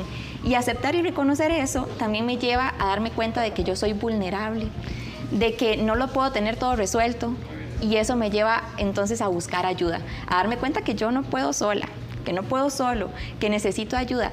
En las consultas con los clientes que atiendo, cuando integramos la fe, profundizamos un poquito más en esta idea y nos damos cuenta de la necesidad que hay de establecer mi identidad en bases firmes, en bases concretas, en valores concretos, en que a mí las situaciones externas no vengan a desestabilizar mi identidad, sino que entonces me doy cuenta que yo necesito saber de mí mi verdadera identidad, no lo que las experiencias dicen que soy. Por ejemplo, en un abandono, como lo mencionaba anteriormente, esa experiencia puede decir que yo no soy valiosa, pero esa no es la verdad acerca de mí, no es la verdad que yo necesito aceptar acerca de mí, porque a veces formamos la identidad de lo que otros dicen que somos y adopto eso como una creencia propia.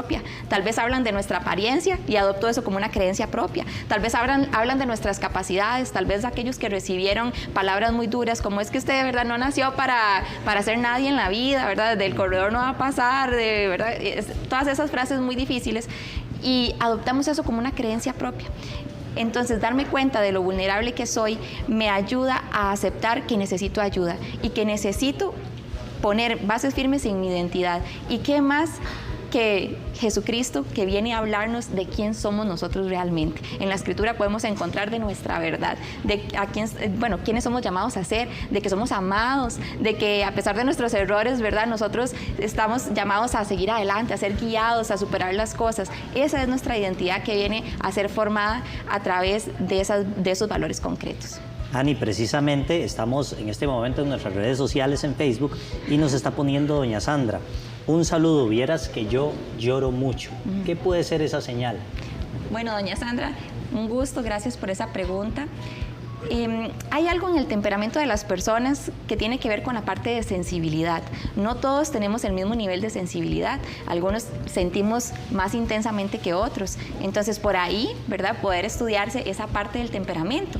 Pero también es importante, como te decía, reconocer si estás constantemente pensando acerca de ti cosas que no son la verdad de lo que tú realmente eres. Por ejemplo, si has dejado o permitido que experiencias dolorosas, heridas, lo que otros han dicho de ti, constantemente te esté repitiendo ahí como un disco rayado en la cabeza, frases tristes, cosas que te duelen, y entonces continuamente vas a andar muy sensible y anuente a que cualquier cosita, ¿verdad?, te ponga propensa a sentirte triste y por ende llorar, ¿verdad? Porque lloramos con muchas emociones, la tristeza, el dolor, la vergüenza, pero es importante hacerse ese estudio. Desde la psicología sabemos y reconocemos que es muy importante el autoconocimiento. Es el principio para sanar también, empezar a conocer por qué yo soy así, qué parte de mí aún está herida.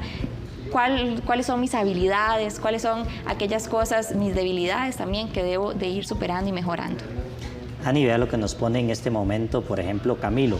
Dice que él ha pasado triste, deprimido, desde que tuvo un accidente de tránsito. Entonces eso le generó como un mal momento, ¿verdad?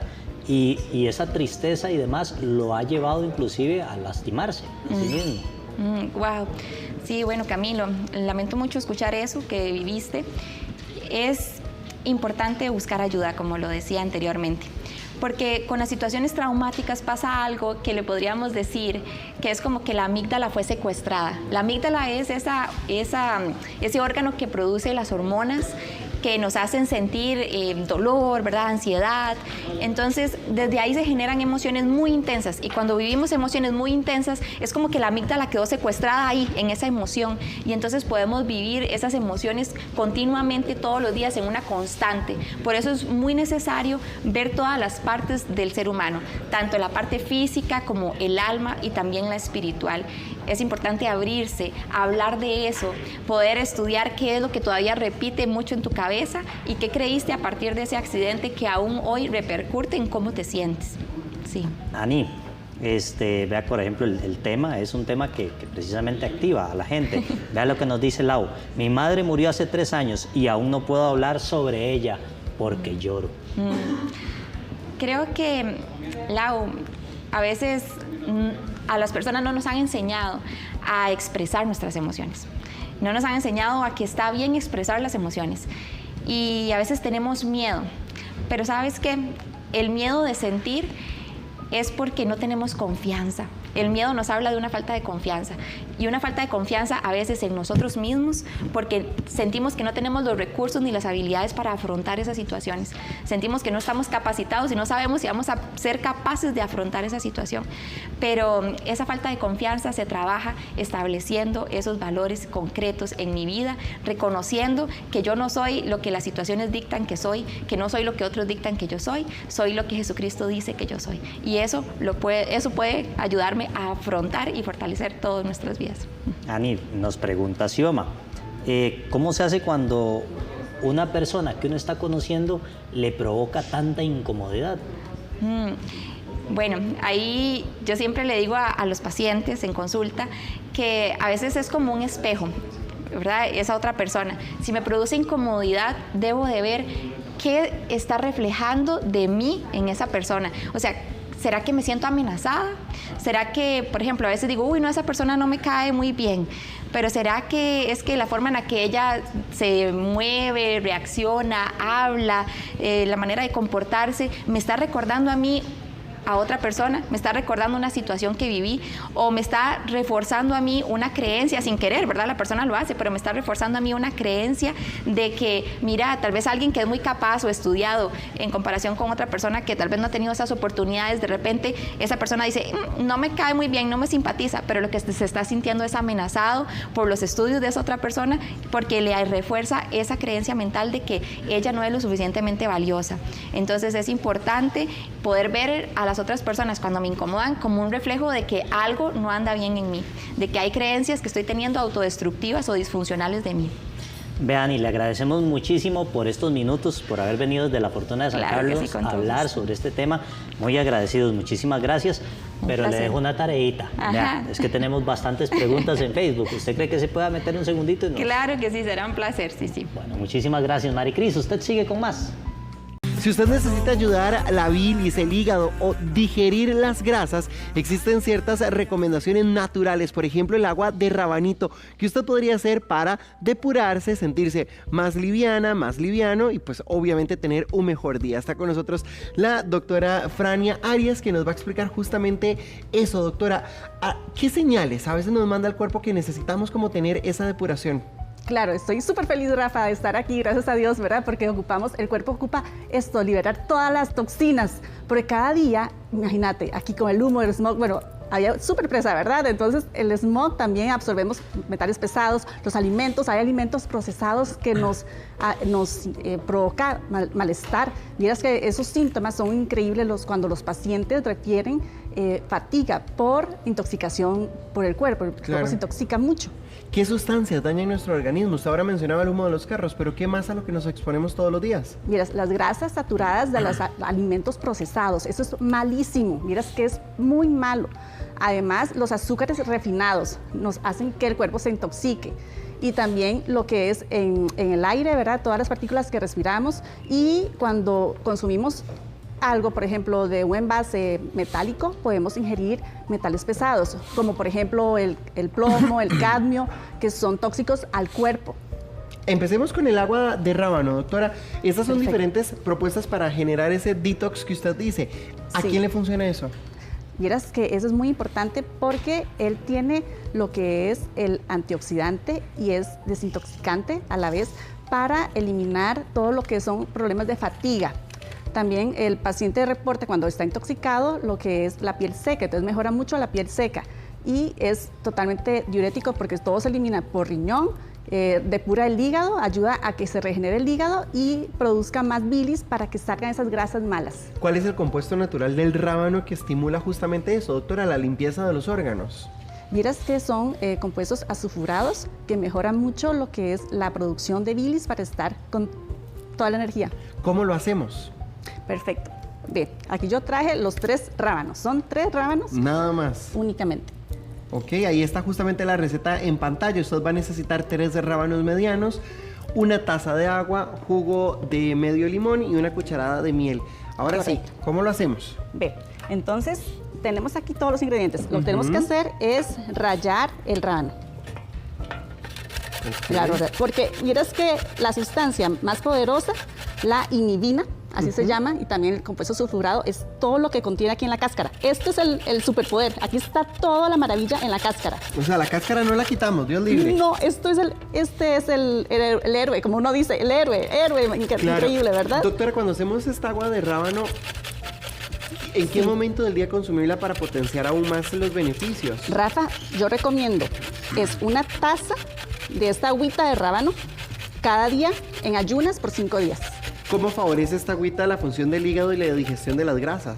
Es una maravilla, porque vieras que esta molécula, ¿verdad?, que yo te dije, la inhibina, hace que el hígado se limpie, entonces se regenera y produce más bilis. Entonces, al producir más bilis, la grasa que ingerimos, por ejemplo, de los alimentos como una hamburguesa, ¿verdad?, de la comida rápida, se elimina. Sí. Pero entonces en ayunas siempre, ¿verdad? Siempre en ayunas, exacto. Ve, ya lo tenemos aquí listo. Entonces lo que tenemos que hacer es agregarlo. Aquí tenemos el vaso, ¿verdad? Agregamos el agüita. Luego lo colocamos acá. Directo, de un solo. Sí, para que lo dejamos ahí unos 5 minutos. Digamos que ya pasaron 5 minutos, ¿verdad? Y le agregamos el medio limón. ¿En qué nos va a ayudar el limón, doctora? El limón, bueno, ante todo es inmunoestimulante, ¿verdad? Y también depura las toxinas. Ayuda mucho, es antioxidante también. ¿Por cuántos días hay que tomarlo para ya ahora sí ver el efecto, digamos, de que nos ayude en la parte del hígado? Son 5 días sin ayunas. Seguidos. Es de verdad como un tratamiento. Es súper poderoso. ¿Ves? Aquí yo traje el colador. Vamos a descartar el agüita, ¿verdad? Entonces, vamos a... Ya pasaron los 5 minutos. Déjenlo descansar 5 minutos. Doctora, ¿qué pasa si lo dejamos de un día para el otro, para que suelte más el rábano? No, se recomienda hacerlo inmediatamente, por la enzima, ¿verdad? Vamos a colarlo. Ve qué increíble el color del agua. Cambia inmediatamente. Cambia, sí. Entonces lo que se ingiere es esta agüita. El poder del rábano. Y se toma, y sabe muy bien, sabe como, ¿verdad? Como un digestivo, refrescante. Sí. ¿Cuánto tenemos que tomar? Porque, por ejemplo, hay alguien que puede creer que es un vaso, otra persona que es como un shotcito de estos. Miras que es esta cantidad, es 250 ml todos los días. Durante 5 días. Durante 5 días. ¿Y qué vamos a ver? Bellísimo el color. Sí. ¿Qué vamos a sentir en nuestro cuerpo una vez que lo empezamos a consumir? Rafa, vieras que mis pacientes me reportan energía. Totalmente, porque al haber tantos componentes, tantos metales pesados en el cuerpo, esto manifiesta, habla con cansancio, habla con inflamación, o sea, se hinchan. Entonces, al tomarlo por 5 días, se van a sentir desinflamados, el colon también se va a desinflamar porque le eliminamos todo lo que es el compuesto, ¿verdad?, de la cascarita, porque muchos a veces reportan inflamación del colon, pero no, con este método no va a haber inflamación del colon. O sea, más bien lo va a desintoxicar. Exacto. Perfecto, doctora. Bueno, ahora pasemos a la arúgula y su pudor limpiador. La arúgula es esta. Entonces, ella lo que hace es depurar todos los componentes tóxicos en el cuerpo. O sea, nos limpia. Como cuando tenemos las arterias obstruidas por grasa, ayuda a liberar esa grasa en las arterias. ¿Cuánta arúgula deberíamos de consumir justamente para ir limpiando las arterias? Esta es la receta que yo traje, se llama la ensalada de arúgula detox, porque totalmente es desintoxicante. Entonces, es una taza de arúgula, bien picadita. Luego vamos a usar medio pepino en rodajas.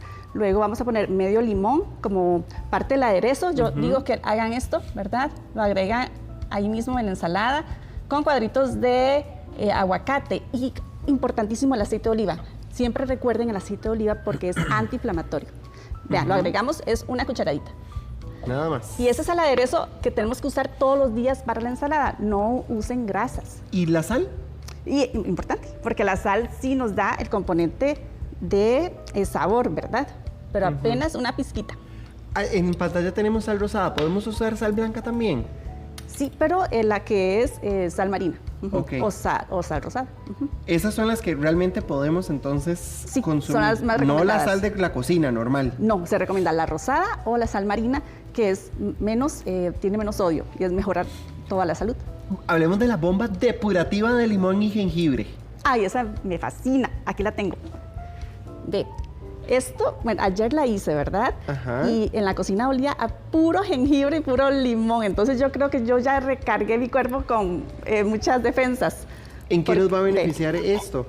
Ve, esto ya lo que hace es mejorar el sistema inmune, pero ante todo súper antioxidante, totalmente. Porque tiene el limón que nos ayuda a limpiar las arterias y limpiar también lo que es el hígado, mejorar la digestión, porque muchos pacientes cuando ingieren muchas toxinas sienten la digestión muy lenta y me reportan inflamación, colitis, ¿verdad? Entonces mejora lo que es la colitis. Y muy importante porque tiene componentes de apio, también lo que es el limón y el jengibre. Doctora, esa sí la podríamos preparar, digamos, de un día al otro. Usted mencionaba que usted la hizo ayer en su casa.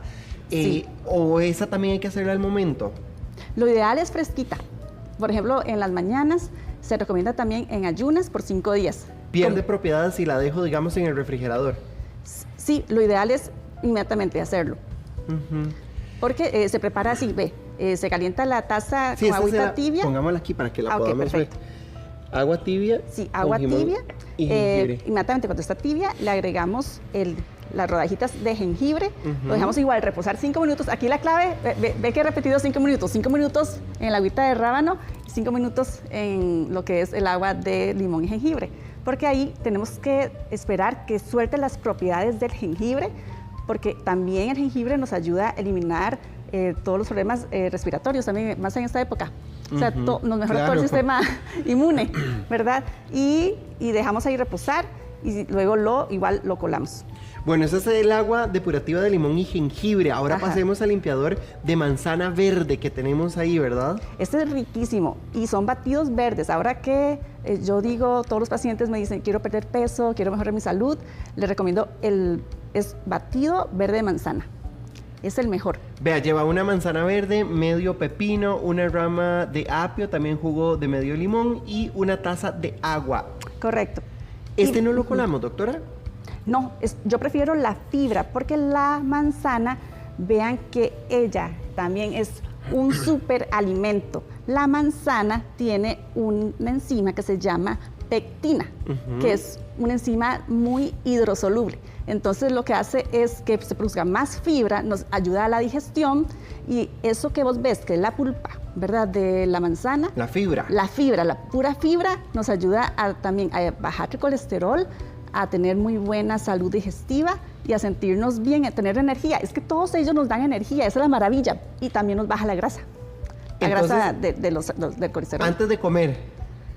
Sí, se puede hacer como tipo, digamos, cuando se prepara en la mañana, cuando van, yo digo que todos los que hacen ejercicio, ¿verdad? Se preparen este batido y luego se vayan a hacer ejercicio. Perfecto, ella es Frania Arias, la doctora que nos acompañó con este montón de opciones para que usted recupere energía y vigorosidad. Muchas gracias, doctora, muy amable. Gracias a vos, muchas gracias.